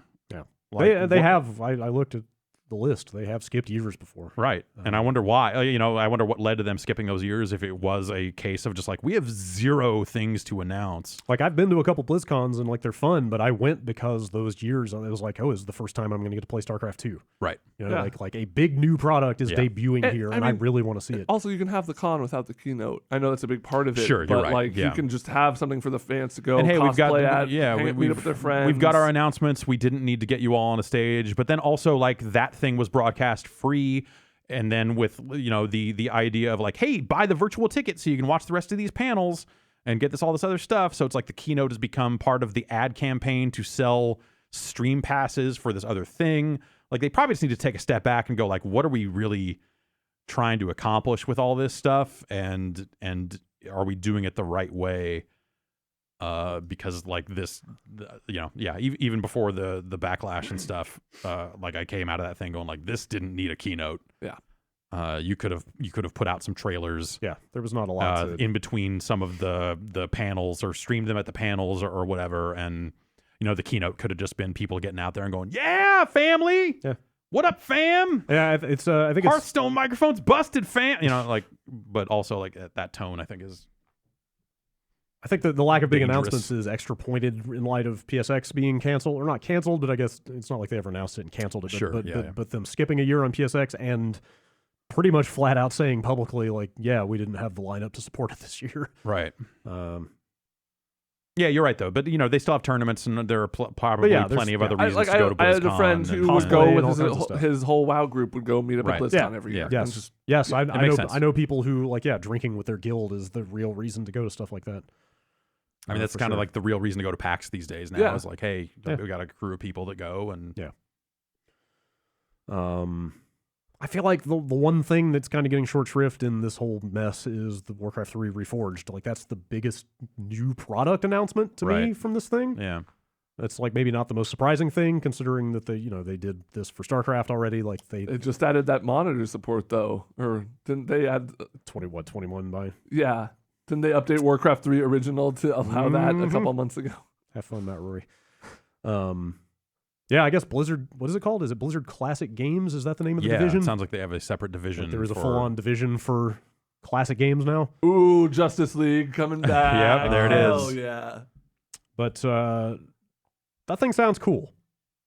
I read Polygon went and talked to the developers of that thing a little bit. And It sounds like it's a lot more than Yeah. just, hey, Yeah. here's a modernized version of War 3. the way they explained it, I thought was pretty kind of instructive. This is, senior producer on this project. When we went to Korea for StarCraft Remastered and talked with pros and people still playing in game rooms, the overwhelming feedback was, please don't change the game. Make it pretty, give us modern matchmaking, and then quietly step away. And we said no. But with Warcraft 3 Reforged, we've talked with the communities in Europe and in China who say, hey, we don't think this game is done. So basically they are going back and making what they say are hundreds of balance changes. They're adding more capabilities to the mission, the map editor. Oh, cool. And a big one, which some people won't care about. If you're just there for the competitive scene, you'll probably not care less about this. But they are going in and changing a bunch of like fiction, storytelling, and even like map design and layout and art to be more consistent with what World of Warcraft has done in the last 14 years. So like kind of the infamous Stratholme mission where you murder a whole city of people. Right. As Arthas, like that became a raid in WoW.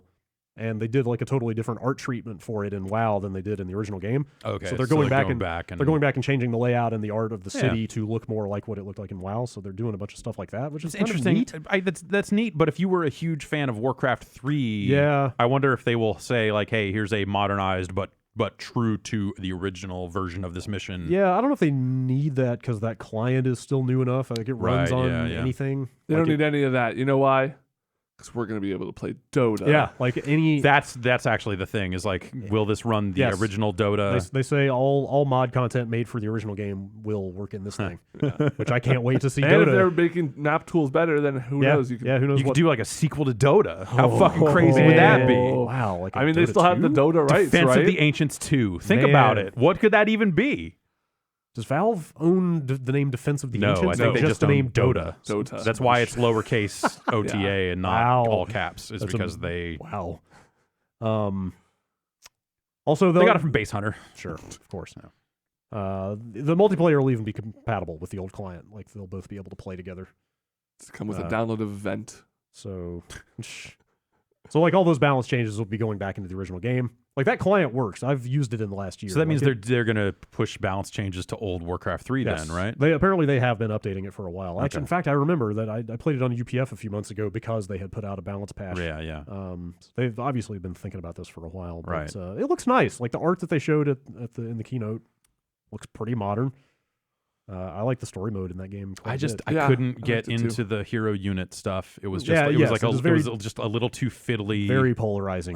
for me compared to like Warcraft 2. Like that's what hooked me. yeah, like that's you play Dota and I don't. So yeah. like that's the Warcraft 2 is the sweet spot for me. Warcraft for, 2 is a hell of a for- game. Yeah, for Yeah. that franchise. And I remember seeing my cousin play it as a really young kid, and he was just murdering all these sheep, and I thought it was the most brutal it's thing. fucked up, man. It's fucked up. Yeah, like sleeping over at my friend's house in the 6th grade, and he had the latest copy of PC Gamer, Mm-hmm. and having no idea what the fuck Warcraft was, but finding that demo of Warcraft Orcs and Humans on yeah. that disc and staying up till 6 a.m. playing it all night was like defining moment. Want to for say me. I played some Warcraft over dial-up against another Yes, person, my and shit like that. My cousin who lived halfway across the state would rack up like $100 a month in long distance fees because he Things didn't like that and Duke Nukem and all that stuff He around didn't, that he didn't time. have anybody else to play with but me, so he was like, you know what, I'll pay the money because I want to play this over a modem. All right, Anyway. Blizzard Classic Games, bring us 3 Vikings. Yep, Lost Vikings. Let's Lost go. Vikings. I love the game so much I don't Yeah, even remember the That's name. right. Everyone loves the 3 Vikings. This thing sounds awesome. I'm excited for this. I just want rock and roll racing, Yeah? which contains one of the 3 Vikings. Which one? Olaf. Volgar. Okay. Yeah, Volgar. That's the one. He's Name the 3 Lost Vikings. Volgar, Uh-huh. Helga, Yep. There you go. and Olaf. Yep, you nailed it. yeah. Okay. I think it's Eric, Olaf, and the other guy. Viking number 3. Ben, what's up with Deltarune? Yeah. Play any more of that? I played through the entire thing. Okay. So this is Deltarune. This is the sequel to Undertale. So kind of. Or is it? It is. Well, kind of. It is. I mean, you saw the think- whole thing he posted, right? Yeah, the stuff he That's- said is like, hey, it's a totally separate universe, like all this other stuff. Yeah, like that's the. It's not. I played through the whole game. I Wait, can tell you it's Is he not. full of shit? I don't know this if a this bait is and like switch? Sans is in that game. Well, yeah, it shares a bunch of characters, but he says Deltarune's world is a different one with different characters that have lived different lives. A whole new story will happen. I don't know what you call this kind of game. It's just a game you can play after you complete Undertale if you want to. Okay, Like, it I'm sounds like going they're- to talk about this practically. but This he- is a he- sequel to Undertale. But he is saying it is something you would play after Undertale. Yeah. there are So, things that think- happened in Undertale that are explicitly referenced in this game. Well, Okay. but I think the idea is that it's a different. It's like an alternate Like, universe. yes, like they use the same starting point, but they are technically different realities. Is kind of the sense. Deltarune is an anagram None of this for matters. Undertale. None right? of this matters. None of that matters. It's Well, a lot of people seem impenetrable. very fixated on the idea of like maintaining the ending that they had and not having this game like overwrite that. Like I saw a lot of people I like can't speak on that I saw for reasons. I saw a of- bunch of people expressing relief that they could consider this not affecting their playthrough of Undertale. Well, nothing's ever gonna fucking affect your Well, playthrough of Undertale. Well, if they say made to a game some- called Undertale 2 and they had to choose one ending of Undertale as the canonical ending and go forward and say, nope, Liu Kang won the tournament, and Yeah. now in Undertale 2, it's Liu Kang and he turns into a bigger dragon. But there's so much stuff that's implied by the ending of this game that relates directly to choices that you make in Undertale 1. Okay, we need to back up. This is all pedantic stuff. We need to just talk about this game. Deltarune's fucking great. He put it out, he dropped it out of nowhere. Basically, his Twitter account was like, hey, check back in 24 hours for a surprise or something like that. yeah. And then it dropped this game. It's free. You just go to the website, deltarune.com, I think. You can download it. It's chapter 1. I got they kind of imply that this is chapter 1 of your story, so I think it's going to be the same character in later chapters. And basically, it plays a lot like Undertale in a way where, Undertale was a game where you could either fight or act with these monsters. But it was pretty, the combat and stuff was kind of stale. It was just like, you get into an encounter, you do your action, whatever the action is. It's like compliment or whatever. Yeah. Dodge, like Persona or like Yeah. the Shin Megami Tensei stuff. Yeah. dodge their attack, which was a little like bullet time kind of mini game. Rinse, repeat until the enemy is spareable or killable if you're doing a genocide round. This one really steps up the gameplay in a really cool way where now you have a party, and it has like spells, it has status effects, it has all this stuff that still incorporates into the whole sparing monster system. So if you lecture a monster, it'll get sleepy, and then you have another person on your team who has a sleep spell, you cast sleep on them, they're safe, they're out of the battle. Or you will instruct your ally to you can do like cross compliments where you can use 2 party members to do a sort of thing.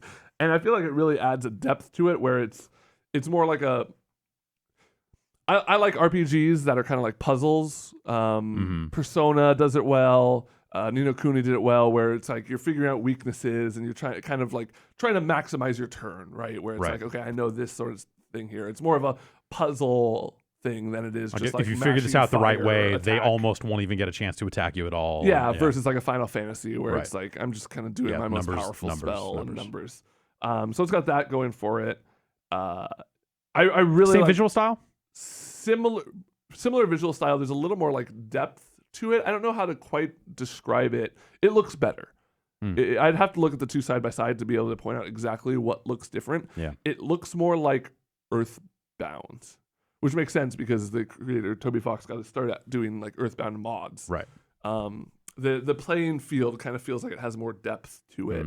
And you're doing stuff out of the world that is more game stuff where it's like, okay, you have to dodge obstacles or stuff like that. Humor is still Very much like the first game. If you like that kind of humor, it is geared more towards a younger audience.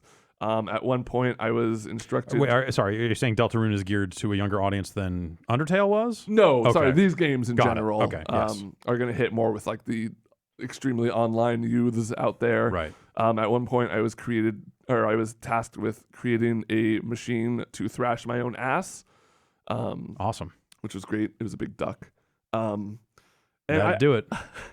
I really like the fact, kind of the last thing I'll say about this is the fact that it's episodic is really cool now, because the Undertale audience is a passionate one, let's say. The people who really like Undertale really like Undertale. And having this kind instead of just coming out with like one big game. So but no, I thought the stuff that he said afterwards, isn't the implication that he will actually develop this as one big game? This isn't like the first chapter of an episodic this is not thing. an episodic thing, but on the other hand, it sounds like it's going to be forever, if ever, before more of this comes out. Yeah, like the stuff he said was just like, we might not be able to make this. So yeah, there's a part in the game that very clearly is telling the player, like, just take your time, like, don't chill out, and the game will be done when it's done. I mean, he says the demo that he put out already took a few years to make. Like, okay. It almost makes it sound like he's been working on this since before Undertale came out. He posted file dates for some stuff that was like, And then he goes on to say, effectively, he basically says, like, I would not be willing to spend more than 7 years working on a single game, so it may not actually be possible to make this game in that time. Like he says, the graphics are much more time consuming to make than the first game and stuff like that. He sounds very non-committal as to whether this will result in anything else, or if this was something like, I got to put this out. He's like, the implication was like, I got to put this out because I have to put this out. Yes. I need to, it's how I communicate. I need to put this out. Yeah. Was what the takeaway I took. He does say, he makes reference to assembling a team to make this. So maybe he's actually going to hire people. And that's a bummer to hear, because it ends with such a fucking like cliffhanger, just like completely left field thing that's oh man, if that's the last thing we ever see from this game, it'll be disappointing, because I was really excited about where it was going. But I don't know, it's cool. It's worth checking out if you liked Undertale a little bit or a lot, or if you thought like maybe just your only problem with the game was the combat needed a little more depth, then I would say check us out. Do you think it's something that like people who haven't played through all of Undertale would even get anything out of? I think so. I think if you played Undertale and didn't like it, like very much didn't like it, or just didn't like the humor or anything, nothing new here. But if you just skipped Undertale, maybe because of the discourse around it, maybe for other reasons, I would suggest playing Undertale on the Switch version. I hear is very good. But I think this works as a standalone thing. It's got that. It's delightful. There's really no other words. I played it over 2 days and just had a great time all the way through. I talked to every person I could talk to. I checked everything just because I was enjoying it. It was like the Donut County effect of I want to see squeeze out every piece bit of this. writing that's in it. Yeah. That's out there for free. Yeah. If you haven't played it and you want to. Although, who would want to play this that hasn't found it already at this point? There's someone out there who's like, wait a minute, what? Maybe, sure. I'm sure there's plenty of people who played Undertale that don't spend a lot of time on the internet that don't necessarily. Yeah. I mean, you only hear from.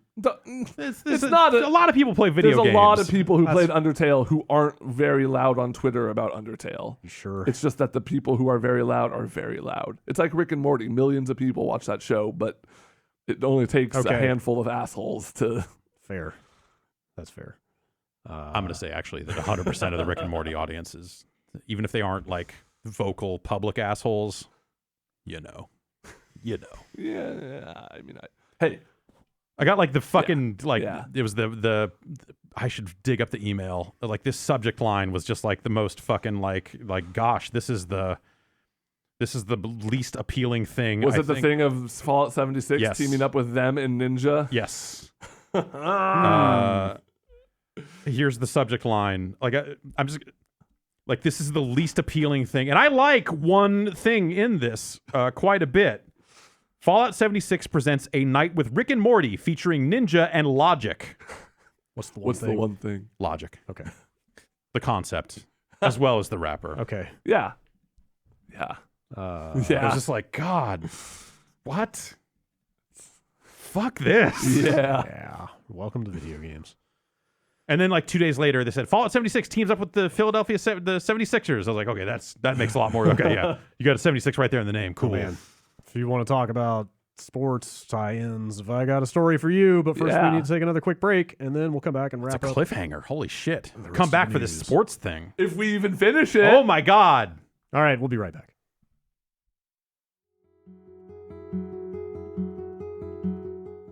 It's time to meet the Sonos Beam, the smart, compact soundbar for your TV and the newest addition to the easy-to-use home sound system. Beam lets you play everything you love, from music and radio to movies, TV, podcasts, and more. You can even use AirPlay to enjoy sound from your iPhone or iPad on Beam, all with rich sound that fills the room. That's right. Enjoy deep bass and detailed stereo separation for music, plus crystal clear dialogue for TV and movies. All it takes is one cord to connect Beam to your TV, and it syncs with your existing remote, or you can get hands-free control with Alexa, which is built right in. The Sonos app walks you through setup step by step. But hey, if you don't even want to do that, Sonos will send someone to set up your Sonos Beam for you. That's right. If you live in any major metropolitan area, Up and Running will have a Sonos expert deliver and set up your system absolutely free. Just order from Sonos.com and select Up and Running at checkout if you qualify.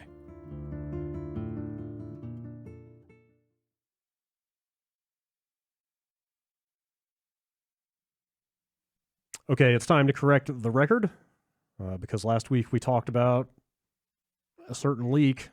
We didn't say it was For a true. certain We game. got very out in front of it Yeah, and of said course, we don't but- know it's true. Yes, This is but- not a correction. This I'm podcast correcting doesn't Brad. do This is not a corrections. correction. I'm correcting the correction. That leak was extremely not real. Yeah. The Smash Brothers stuff? Is Yes. that what it was? Yes. Yeah. But Nintendo has now come along and revealed probably every detail it is possible to reveal about the new Smash. Yeah. They're out there with the final roster and everything. Last two characters. Yeah. So this is it? good. This is Yeah. it. They'll We do got- DLC and have announcements yes. along those lines. And in fact, but the Piranha Plant. Piranha Plant, yeah, one of the that's- characters, comes free if you pre-order. Yeah. I believe. It's if you play the game by the end of January Okay. or some date in January. Oh yeah. You get, So you got a month there. you get the Piranha Plant for free. So So what the characters are? so you got Echo Fighter Ken for Ryu. Okay. I mean that one's just I guess. I don't know. It was really cool when they added Ryu to Smash. Yes. I thought that was like a really interesting choice. It's like, hey, we're going to take this character from this fighting game and put him in something and like make very much not a fighting game Yeah, and see how he yeah. does. And fuck off. But like I don't need any more Street Fighter characters in there. Like getting Ken in there really. see, you doesn't say add- that, but if they put Zangief in this game, it would be fucking They cool did as put shit. Zangief in Yeah, the game. exactly. But he's a furry now. Hey man, this says Zangief was always a furry. Look, okay, if they added like Wario is now or Hakan is now an Echo Fighter for Wario. See, then I'd be on board. Could But, like, would that lead to me? Could I oil up Wario? yeah. I mean, he I feel like comes he comes pre-oiled. Yeah. Oh yeah. I want a wet Wario. there's no just glistening, moist. there's no washing that off. No. I mean, it says right here, Ken is slightly faster and has a different shaped Hadoken. He's totally new. It's like fire. It's like fucking actual Street Fighter. Like he's gonna do the Shin. He's got the moves, the Yeah. supers too, right? Yeah, his smash ball is the Yeah. Shinryu. Shinryu. I think it's, yeah. And then we got Incineroar Hell yeah. from Pokemon Sun Moon, right? Yep. He looks dope. That's an evolved Litten, right? Is that what that is? It's Litten. He even has a Big the Cat skin, so you know. Fuck, really? Yeah. Like actual Wait. legit Like fucking purple, like like deliberate So like it doesn't. It's his like color markings. It's the purple, dark Yeah. purple, the yellow, the like somebody puts Okay. it side by side, and it's but it's not like, hey, this is He's- not an explicit Big the Cat. No, he doesn't like it. Doesn't change anything about his costume. It's just Okay. the color scheme is exactly So- Big the Cat. would they? What if they did Big the Cat as an Echo? I would love it. I would love it. He looks dope. I'm happy that Smash is getting its first like legit grappler looking character. It seems he's got a lariat. That seems like a weird thing for Smash. Yeah. like integrating when I think of like what a grappler means in a fighting game context, and then trying to apply that to Smash. I Like, think it'll be don't- more of just like throw combos stuff, maybe a little King-esque of Okay. like your throws aren't just these huge massive damage things. It's You more gotta- of like you a gotta work means to get 'em. to Yeah.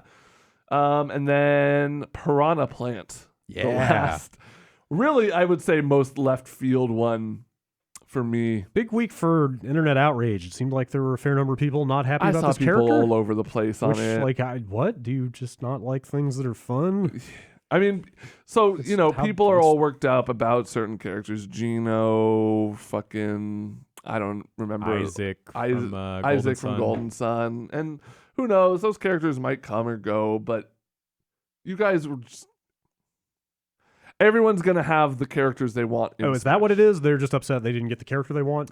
They're not. It's not that they're upset about there being a Piranha Plant. I in the think game? it's that they are upset that the character that they want in there is not in there, and they are directing that anger towards the Piranha Plant. Man. That's unfair to Piranha Plant. know. Piranha Plant did nothing wrong. Piranha Plant's fine. If it was Piranha PD, I would lose my shit because fuck that guy. Yeah, fuck that guy. I mean, it'd be good to beat him up though. It would be good to beat him. I like the idea. I mean, I want to see what a Piranha Plant does. Yeah, I like like the when I way think he, about like, like the scurries moves and around in a movements pot. of a Smash Brothers game.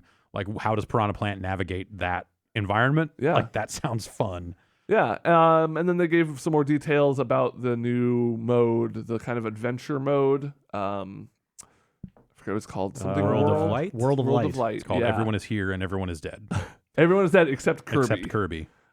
Which is a nice little nod to Sakurai kind of got his start with Yeah, Kirby. I love that. Yeah. That's fucking cool. Yeah. They're like, no, like we made Kirby. Fuck Mario. Fuck all these guys. It's Kirby, motherfucker. It's the real power behind the throne. That's right.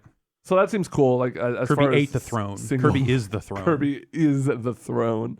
You Ooh, the, man, you I become bet the throne. You best not miss. I bet a chair made out of Kirby would be real comfortable. Oh yeah, you just kind of sink Just into it. really. You just have to watch out. Not Yeah, get no, that's sucked in. There's a whole thing. What's all this spirit business? Is that new for this game? Yeah. Nintendo, I put out like it's kind of effectively their own little preview. Yeah. Like a preview article of everything they revealed, and they talk about spirits and spirit battles and leveling up spirits and spirit combinations. Is that kind of like the amiibo stuff in the previous game, where you kind of level up an amiibo It character? seems- Or It what? says- this similar says- to the idea, but In the world of Smash Ultimate, many video game characters lose their forms and become spirits that serve as a power-up of sorts for a player's main playable fighter. yeah, I don't know what that means really. It might just be like kind of a buff you apply. Like you have your spirits, and those are just kind of like armor sets. Players that can will- equip primary and support spirits to power up or add additional abilities. Will that be like, hey, speed I or found strength. a Waluigi, and they're not all characters that are in the game, right? Like it's like other characters from around the universes and stuff. Because Yeah. they showed Yeah, fucking Revolver Ocelot. yeah. Oh yes. So like if I equip a Revolver Ocelot, am I going Wily. to be like plus 10 with guns, or is it something like that, or? Oh yeah, increase your stats, or Yeah. like you said, add new abilities. So maybe Revolver also comes in, shoots the revolver, says you're pretty good, and then leaves. All right. Or maybe it just makes it so any gun you pick up, you fucking spin and flip around and are useless with it Just, because yeah, get your ass you're kicked. too busy spinning to fight. It's like getting the bad hammer where the top falls off, and you just have that stick. Yeah. I don't know if they talked about DLC pricing, but that stuff's out there now. Had they mentioned that before? No, I think people assumed it would be similar to Smash 4. Yeah, it's $6 per like kind of set, which is one playable fighter, one new stage, and a handful of new songs. Mm. Or you can buy basically a season pass for $25 and get 5 of those.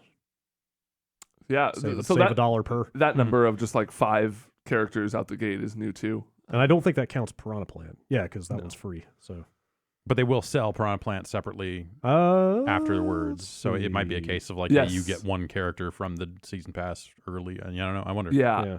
I feel like Piranha Plant might Oh yeah. actually be wrapped up in that. You're right. Yeah. It does say Piranha Plant will be available for purchase later on. So I'm excited, and I, it's easy to get a whole like if you're into Smash, it's easy to get wrapped up in a whole like, oh, who's gonna be in it, who's gonna come now, like who's next, whatever. But it's hard. It's easy to also forget that like, just I remember getting Melee on the GameCube.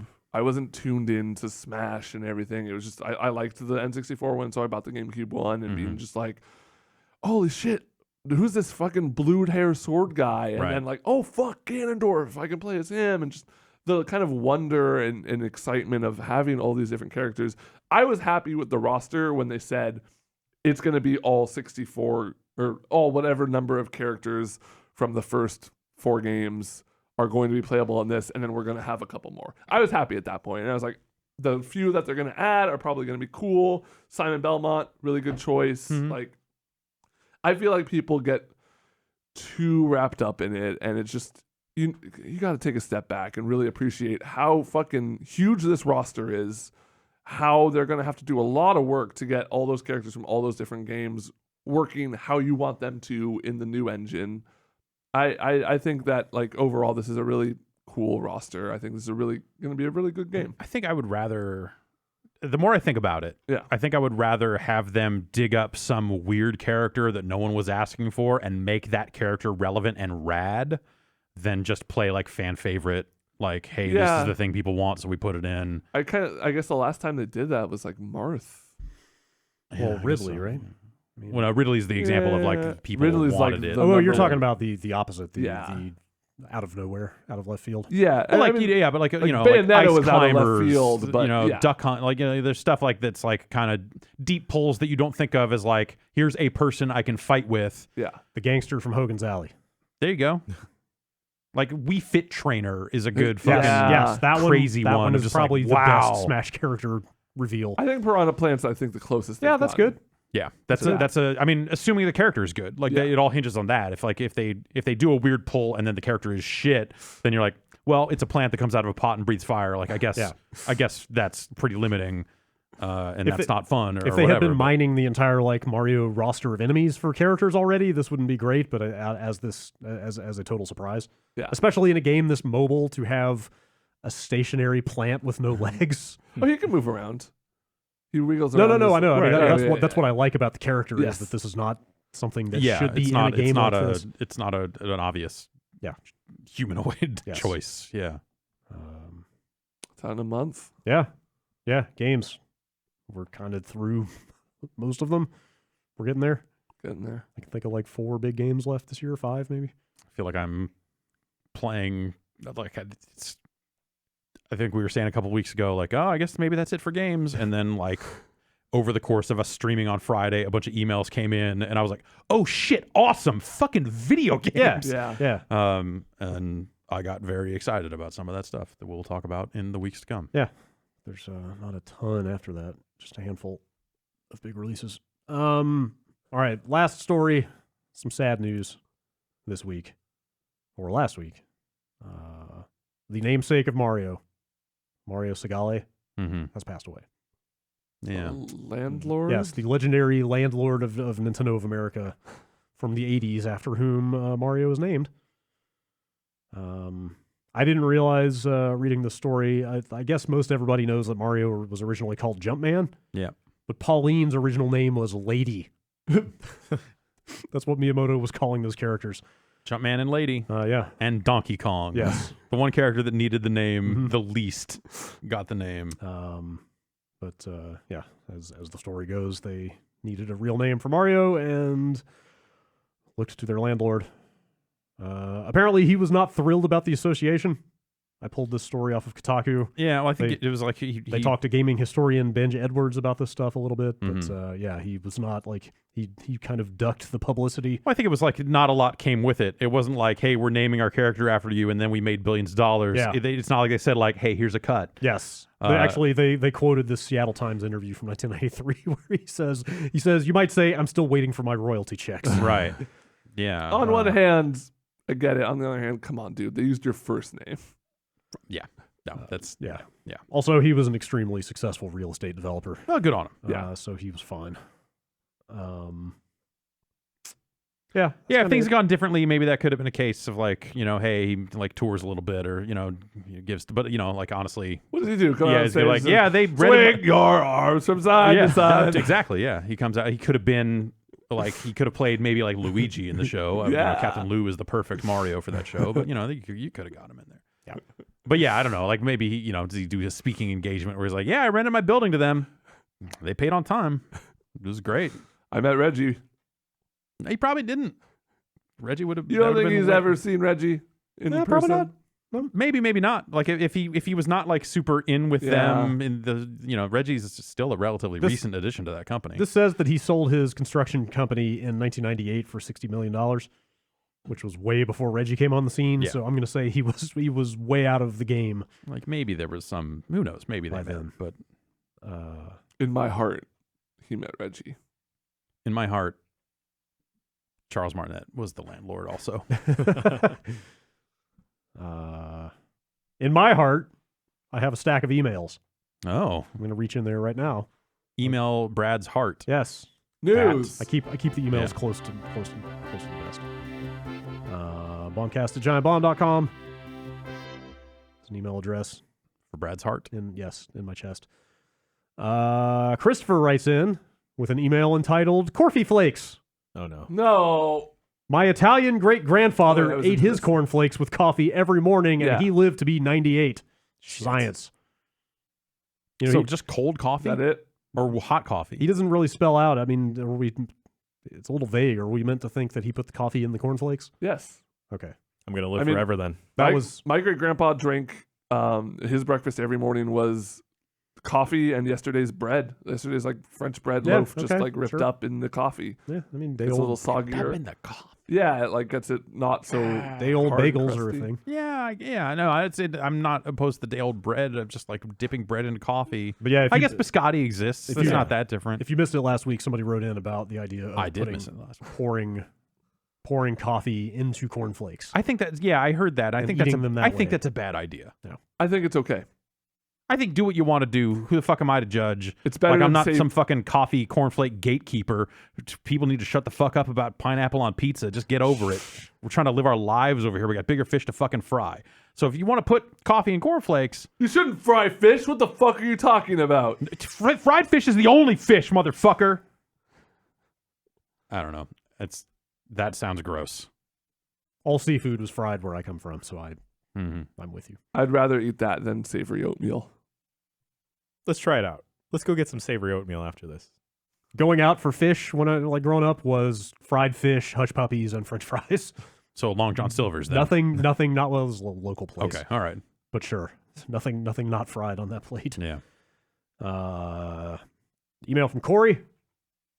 I took a break from lassoing and dragging innocent civilians who are in the wrong place at the wrong time around the West to play the Tetris Effect demo.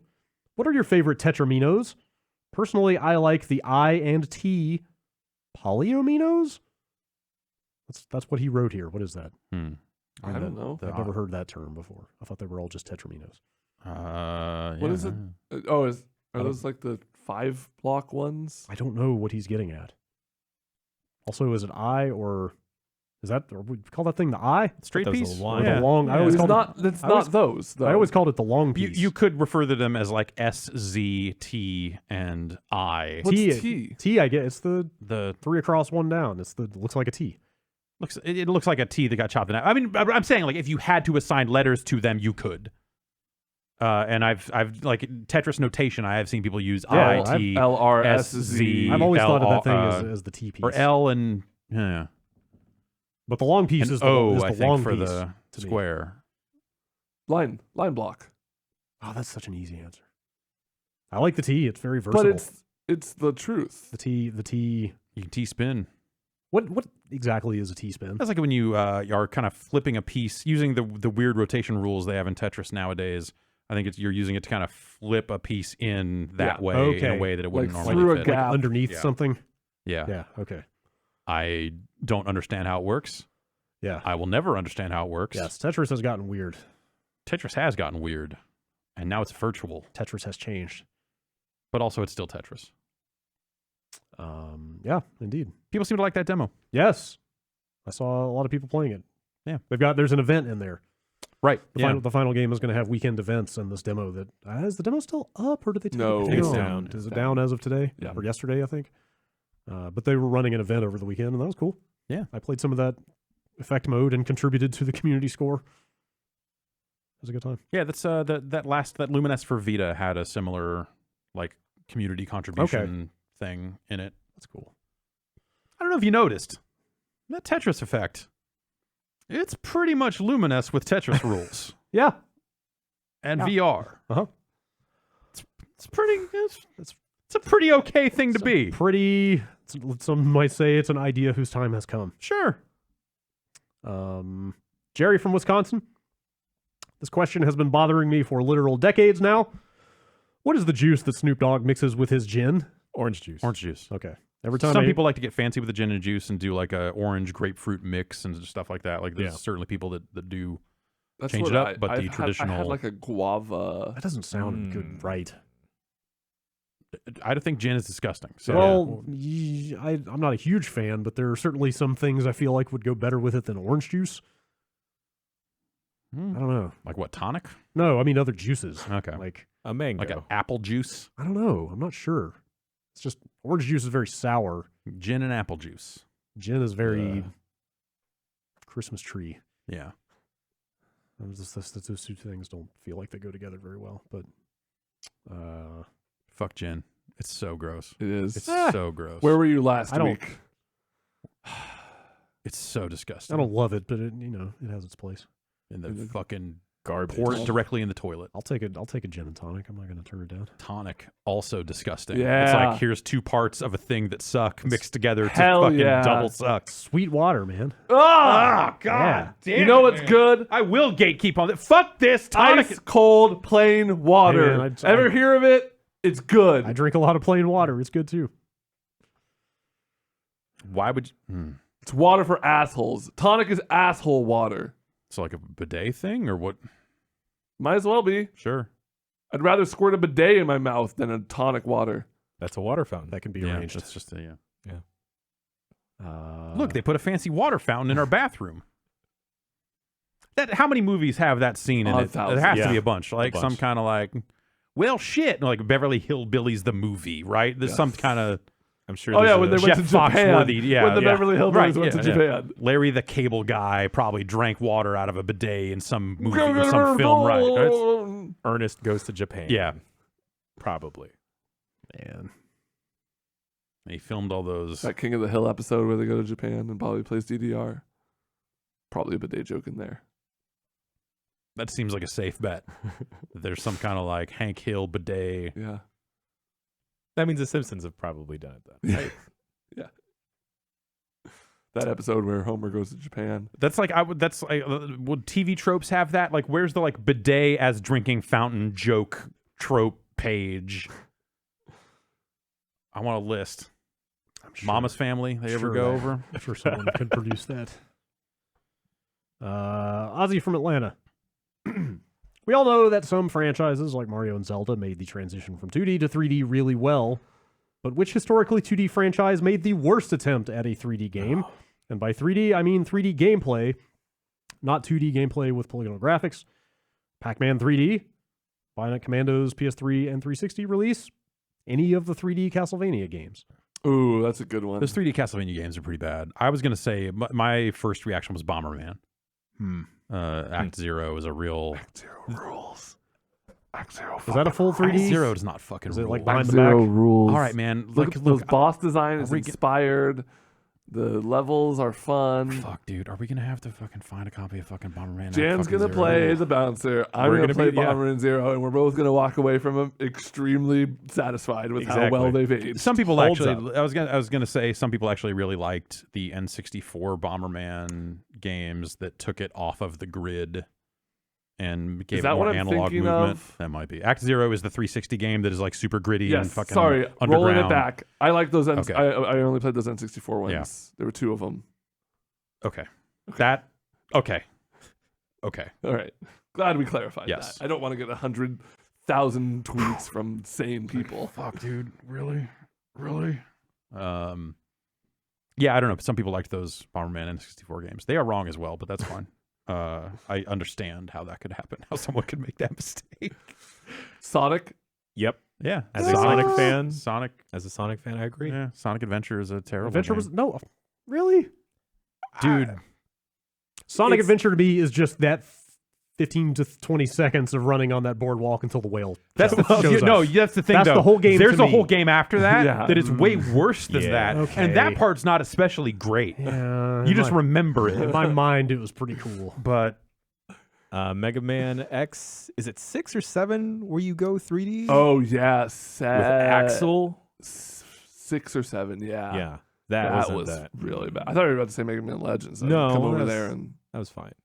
That was tell you you're wrong. okay.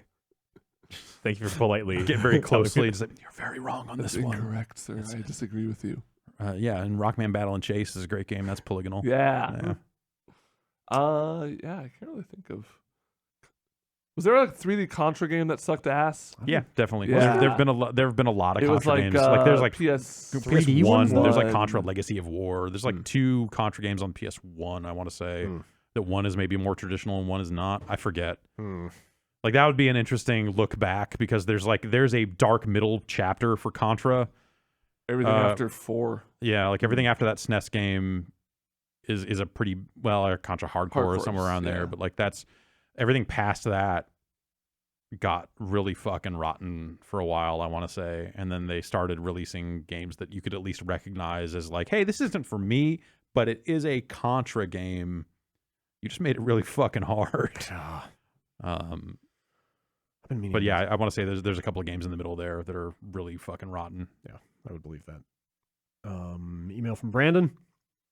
Regarding the perfect hitman elusive target from the Bombcast last week, I just have to say Leslie Nielsen. I feel like all of his Naked Gun movies would fit right in with the tone they've struck. I could see a bunch of opportunities that the player would execute perfectly, only to have him somehow narrowly avoid death in a comical way. As a generic example, the player drops a piano on his head, but he unknowingly steps out of the way just in time, and the piano misses and causes some other ridiculous chain of events that ends up killing another target in the level. That being said, what funny opportunity would you like to see in this situation, or just in the forthcoming Hitman game in general? Dana Carvey from Master of Disguise. What's wrong with you? Why does your You brain? have a sickness. Why does your brain tell you that? Calling the police? Wait, is that movie bad or something? It's Oh, it's legendary. I don't think I've ever heard of that. Although, now that I think about it, he really You- didn't have much of a movie career after a while, did he? No. it's one of his only other movies, I think. Okay. Huh. There's a really Ooh. So that movie aside, what is the feeling about Dana Carvey? I like him. Yeah, He's cool. you Yeah. know, whatever. Church Lady was funny. Yeah.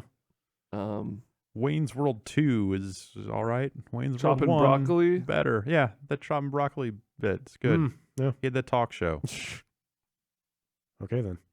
or that sketch. It was a sketch. It was like was it a talk show or was it a sketch comedy? It was a sketch comedy show. Yeah, that's Yeah. what it was. Yeah, think about it. The most elusive target, someone that's constantly changing Yeah, disguises. that's true. Huh? This is what Dana Carvey looked like in that movie. His name Wow. was Pistachio Disguisey. Okay. Wait, really? Yep. Yes. Like, that looks like what a Koopa Troopa would look like from the Super Mario Brothers movie with Dennis Hopper or something. I don't know. Yeah, you're not wrong.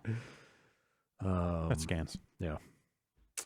Okay. Pistachio, Leslie Nielsen would be a Pistachio fun. Disguisey. Sorry, go ahead. I feel like I would want to play as Leslie Nielsen.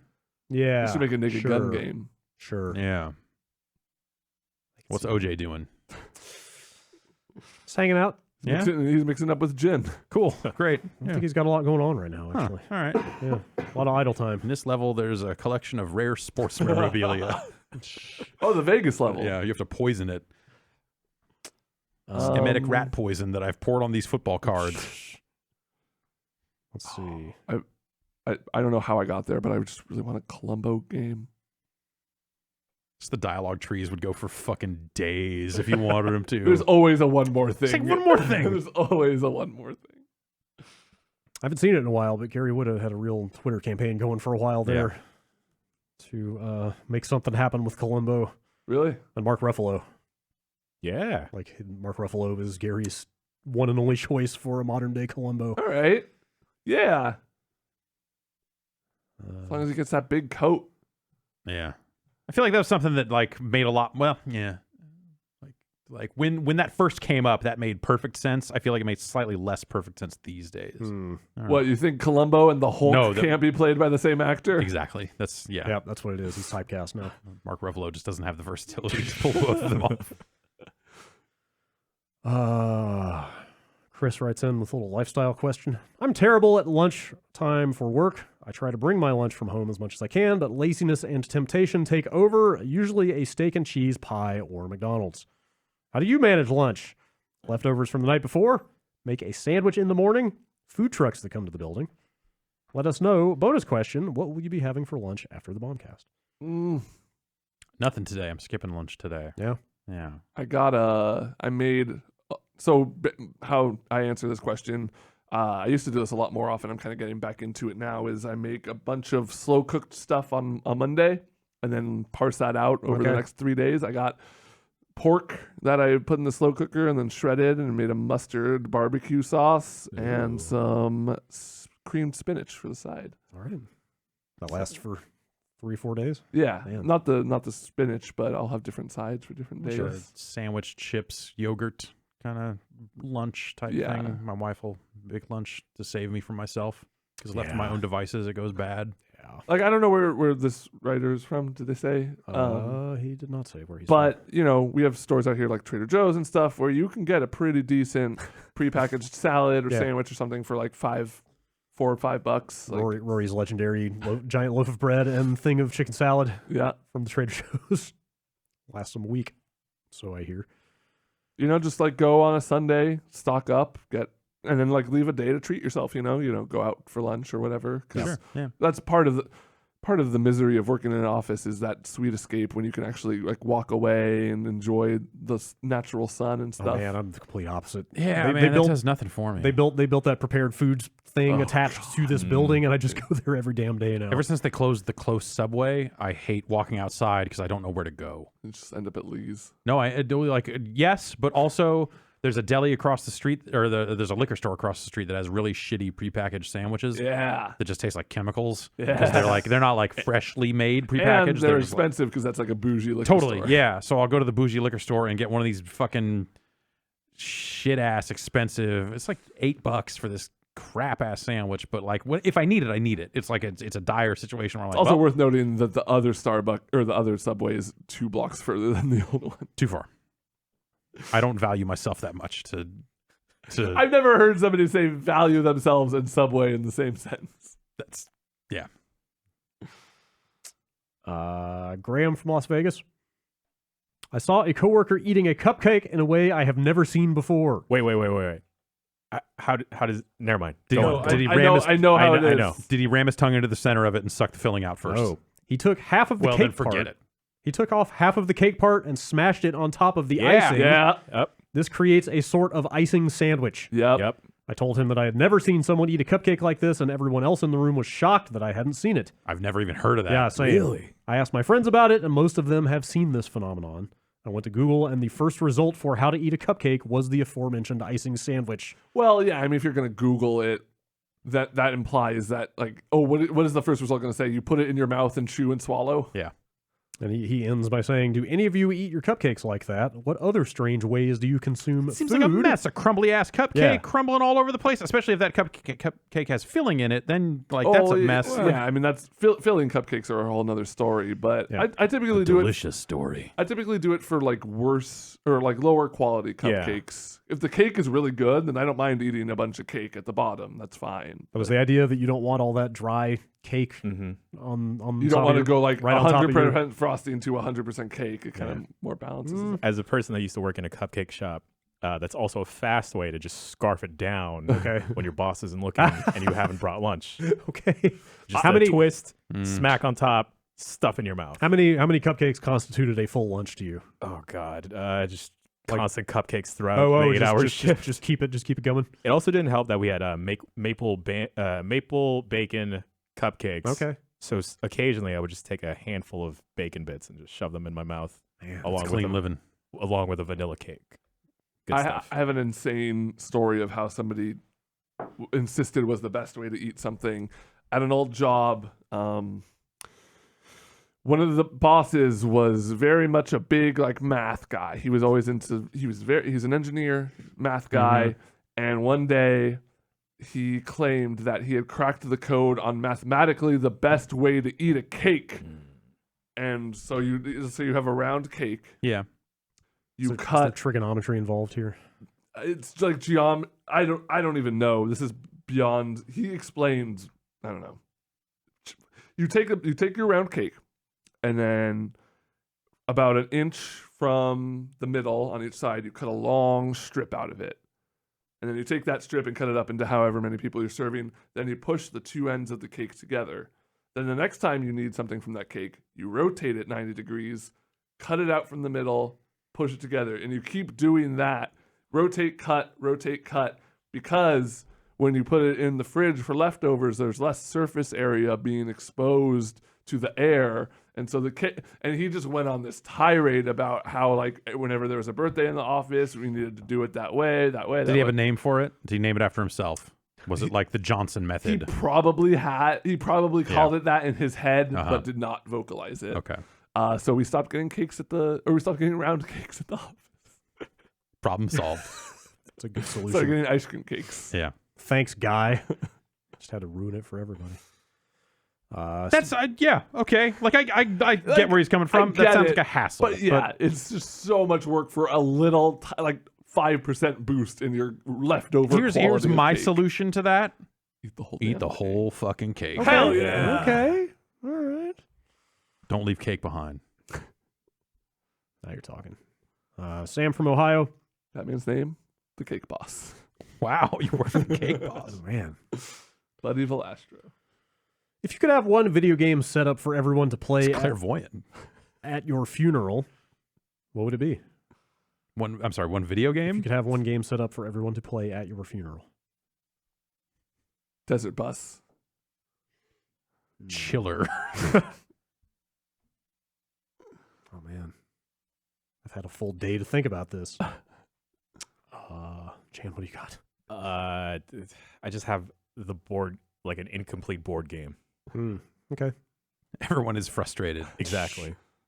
I'm going to say I would set up my save game of Geometry Wars so people could try to get that last achievement. Because I'm pretty sure I still will not have it by then. Drew from Virginia. With Ubisoft's recent announcement that they will be consolidating Rainbow Six Siege into a singular global build to ease expansion to additional markets, the Siege community has roared to a fervor over a side effect of this change. Existing visual content is being altered worldwide to appease the governments of the Asian sector. No more skeletons. No more Skeleton Yeah, King. In other words, China. With Asian countries such as China having gargantuan potential customer bases along with less than free content laws, do you see what's happening with Siege occurring on a large scale in the industry, and does it actually matter? I think you'll see this. You'll see more and more developers accounting for China up front, so it won't be a case of a game changing a year in. It'll be just out of the gate. You won't even know about the skeletons you're Exactly, missing. yeah. They were never there in the first place. Yeah, zero skeletons. What I mean, I'm trying. I don't even. I guess I don't know what the in laws the case, are. In the case of I don't know Siege, what they're changing in Siege. I don't know what that is. Yeah, I here. mean, this has happened before with Dota, Yeah, with Dota other was games. They had to was a- change. Well, And did they change Dota worldwide? yes. Okay. Well, so the Chinese version of Dota was already toned down graphically, like the less, Chinese Dota. the most dangerous Dota. Mhm. And then It's my they third favorite Ramones just song. started taking stuff out a little bit here, a little bit there, slight changes. They never overtly said it was because of Chinese Yeah. law, but like people kind of figured it out. Is that how we got Wraith King, or That was a more legal to do thing? with a legal thing, Right, yeah. okay. But yeah, like any skeletal character in that game got like a big metal plate slapped over their face or Yep. something. Hmm. It's got to cover up those bones. That's right. That's what God said Mm-hmm. when He made the first man. It's in He said, Cor- I Corinthians. fucked up. This is a rough draft. Cover up the bones. All right, God. Skeletons have you no shame. Just a skeleton with a fig leaf over its pelvis. Dana writes in, any chance an actual arcade cabinet version of Heavy Burger comes to arcades? No. Okay. Also, have any of you had the chance to play the arcade game Death Ball? There's a cabinet at the Up Down here in Minneapolis, and I love it. Think Rocket League meets 2D Wizards. It's awesome. That sounds goat. I never heard of it. Death Ball? Yeah, Anybody? no, man. Yeah, not ringing a bell. I've not heard of Is that. that sounds like a more recent It's game? like a Killer Queen Yeah. thing where it's just kind of in arcades. I wonder. Let me Google up. Did that come out yet for Switch? No. Not yet. No. Okay. Try to load deathball.co. Oh, interesting. It's very lo-fi. Okay. Also, there's a pre-order link. What? You can pre-order a cabinet. How much? $2,000. How much you guys got? Oh, I'm sorry. $2. Let's see.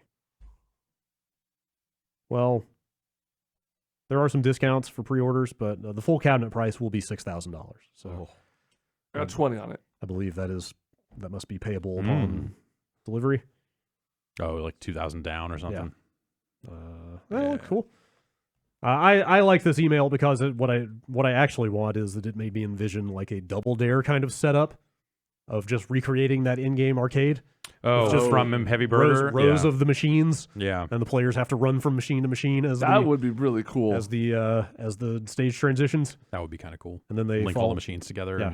And then they fall in a pit of slime at the end. Great. I love slime. And Mark Summers is there. Great. I love Mark Summers. You want to know about horses? I hate horses. What? What is I there to hate know? Dude, Horses. They got no hooves. idea. No, I have plenty of idea. They can talk. Molly from Mississippi wrote in about horses. Hey guys, I was watching the quick look for Red Dead Redemption 2 and noticed there was some confusion about horse terminology. I thought I would chime in and set you guys straight. Win is when they place first. Place is when they place second. And Okay. show is when they place third. Okay. That's all you need to know about horses. Those are the important horse facts. Slim Shady, the horse, kicked a guy in the head. Ooh, That's what happened. You name it Slim Shady. It's gonna act out. that's fair. All right, here we go. A pony is not a baby horse. I knew that. Yeah. I didn't know We that. all. What? I did not know that. A pony is any It's a breed of pony. horse that is less than 14 hands tall. Or Whose hands? Or 56 inches. One hand equals 4 inches, so 14 hands equals 56. At the shoulders. Pony breeds you may have heard of include mini horses Yep. and Shetland ponies. Baby horses can collectively be called foals. A female baby horse is a filly, and a male baby horse is a colt. Horses are not donkeys, though they are closely related. Horses, donkeys, and zebras are all equines. Donkeys are very strong for their size and make excellent pack animals. Yes.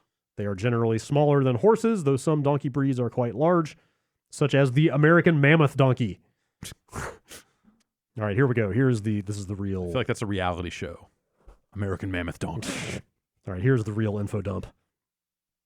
Horses and donkeys can interbreed.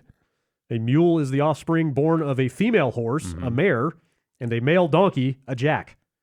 A hinny is the offspring born of a cross between a male horse, a stallion, and a female donkey, a jenny. Okay. I didn't know I didn't know about hennies. Yeah, I didn't know about jacks and jennies and hinnies until now. Mules and hinnies are almost always sterile because horses and donkeys don't have the same number of chromosomes, 64 and 62 respectively. The size of the offspring depends on the size of the mother. Mules tend to be bigger than hinnies because horses are bigger than donkeys. That's just science. That's right. Science. Mules are often preferred over donkeys and horses because they are hardier, more intelligent, more patient, and longer lived than either species. Huh. All right. There you go. Yeah, I mean, as a lifelong enemy of horses, I needed to know all this already. You got to know your foe. Mhm. They're just What's wrong? big You gotta get murder some horse. tubes. What? They're so dangerous. They just want to get They've- you where you're going. They've killed 2 Supermen, Wait, who's the other one? didn't they? Am I How many Supermen have there even been? a lot? George, what's his face? Does he get it in a horse-related accident? Where's, am I, I don't know. hold on. I'm fact checking mid How podcast. do you know it? How do you know it was the horse's fault? Because they kicked him in the face. Oh, well, that one maybe. Slim Shady killed Superman? My understanding is that you can break and ride a donkey in Red Dead instead of a horse, No. which kind of makes me want to try that because that sounds ridiculous. What are we fact checking? Okay, maybe it's just Christopher Reeve. I mean, how do you know it was the horse's fault? Because horses What are. if he made the horse angry? You don't know what happened. I can't believe you guys are taking the horse's side on this. There's a war coming, Whoa! and you need to pick a side. I have. Well, you fucking enjoy I've your cast time I've cast my lot with eating our. hay and apples, and I'll Okay, be over all here right. playing video games and drinking energy drinks. I've cast my lot with our new equine masters. Wait, the other side has energy drinks and video games? Yeah, dude, and we got saddles. No shit. You can jump over little fences. Wait, You have Fuck. Shrek. That's what you have, Ben. Hey, what if you could sleep standing up? Did you see that they're rebooting I don't Shrek? want to sleep standing up. Is it going to be a What do you live feel? action Shrek? They're doing what? They're No. rebooting Shrek. What? Same voice actors and everything. What? That's There- not a there's- reboot. That's a there's- fucking sequel. Remaster. There is no way it's been long enough to reboot Shrek. Oh, they're doing it. The first Shrek Variety. was like 2001. Yeah, but they're going to sell it as 3 separate God. Shreks, and it's going to take for. You can make Eris live in this reboot of Shrek. Great. Good. Wonderful. That scene where Lord Farquaad just jumps down and stabs Fiona. I cry every time. I guess it makes sense that like with fucking enough people having some weird fucking VMAS shit for Shrek that Yeah. at some point some business executive sees like kids on the internet are talking Shrek. We own that, don't we? We gotta put a Shrek out. They'll love it. I can't believe Shrek's coming out of retirement after so long. Yeah, seriously. The money's good. I mean, though. they just capped off the series in such a good way, though. mean, it was such a satisfying conclusion. The direct-to-video He Shrek got his sequels, swamp. Puss in Boots and all Puss that in other Boots stuff. 3. Like, Actually, looking at the release date for Shrek, people who were toddlers when that movie came out are young adults now. Yeah. So that is probably prime reboot territory. I've never seen Shrek. They're gonna add the Wow, minions really? to it. I bet. No. I've never seen a Shrek. I think I saw Shrek in the We theater. need to and help. I don't know why. I'll help you figure out Shrek. He's a ogre. I know that much. Yeah. Just when you thought it was ogre, Shrek is back. The weight is ogre. I'm sure that you've used that for like Shrek 3. What's the ogre under on this movie being any good? Say it's like a Rotten Tomatoes, like a 2. Okay. getting Alright. ogre it with Bennett Foddy. How about Mhm. that? Yeah. Boy. All right. Okay. That's okay. Thanks to everyone who wrote in. Did that come out this year? Last no, year, that was no, last year. That was like last year. Okay. Tail end of last year. All right. Yeah. Bombcast@giantbomb.com. That's where the emails go. What's going on after this? Big week this week. Yeah. Yeah, we're gonna take some calls here. Yeah. We're back. Talk to you, the viewer. That's right. Your the regular listener. scheduled after After show. show. Answer some It's questions. been a while since we had a classic ep. Yeah, it's been a fucking wild month. Year, Live whatever. voters guide. That's right. We're We'll walk running- you through all your local propositions. Yeah, that's right. All 50 states. You're just a fount of knowledge. Yeah, I'm up on all of it. Ask us anything. I actually spent the weekend studying all my local stuff Yeah. and getting very angry at some of the options available to me in my town. Yeah. So you're saying the people who already own houses should pay less in taxes? Is that what I'm understanding? Oh man. Yes. Yeah. No. We will take your calls on a lot of different subjects. Whatever you want. Whatever you talk about. We get some voicemails. I'm sure Yes. some people in the chat want to ask some text And questions. you fuckers are going to play The Quiet Man later this week. Oh shit. Mm, And the site redesign yes. Oh, will happen. Is scheduled to happen. I'm always like afraid to say, but that is, As of right now, the plan is as of right now, the plan is for to the redesign to launch, roll that bad boy out very soon. Yeah. Extremely soon. barring any unforeseen circumstances. Yes. That'll be going out. Yeah. We can start making bigger thumbnails for everything. That's right. It's going to yeah. be wild on Gotta the back change end up our here. thumbnail game. Yep. All kinds of new CMS stuff to learn. Take all these pictures of you looking confused for all these thumbnails. No. And New Bombcast? Will and Dan recorded a podcast of their own. Oh, that yeah. I'm gonna. I believe will go up. I'm gonna listen to it, and make sure there are either too many or not enough curses. Okay. And they were that- very polite the and whole that- time. Okay, how much were they talking mess about me? None at all. Great. Okay, then we can put it up. All right. Okay. All right. Pull the trigger on that. Yeah, we'll be back with stuff this week on games that are forthcoming. Right. Yes. that are I guess- releasing in the gosh, near future. Yeah. Like I thought that stuff was weeks out, and I was like, oh no, that's No. that's out. Oh. That's out very soon. Sizable games are out in the next 7 days, Yes. and we will have coverage of them very shortly. Absolutely. So stay tuned for that and the after show after this, and make sure you go vote. And thanks for listening. We'll see you next week.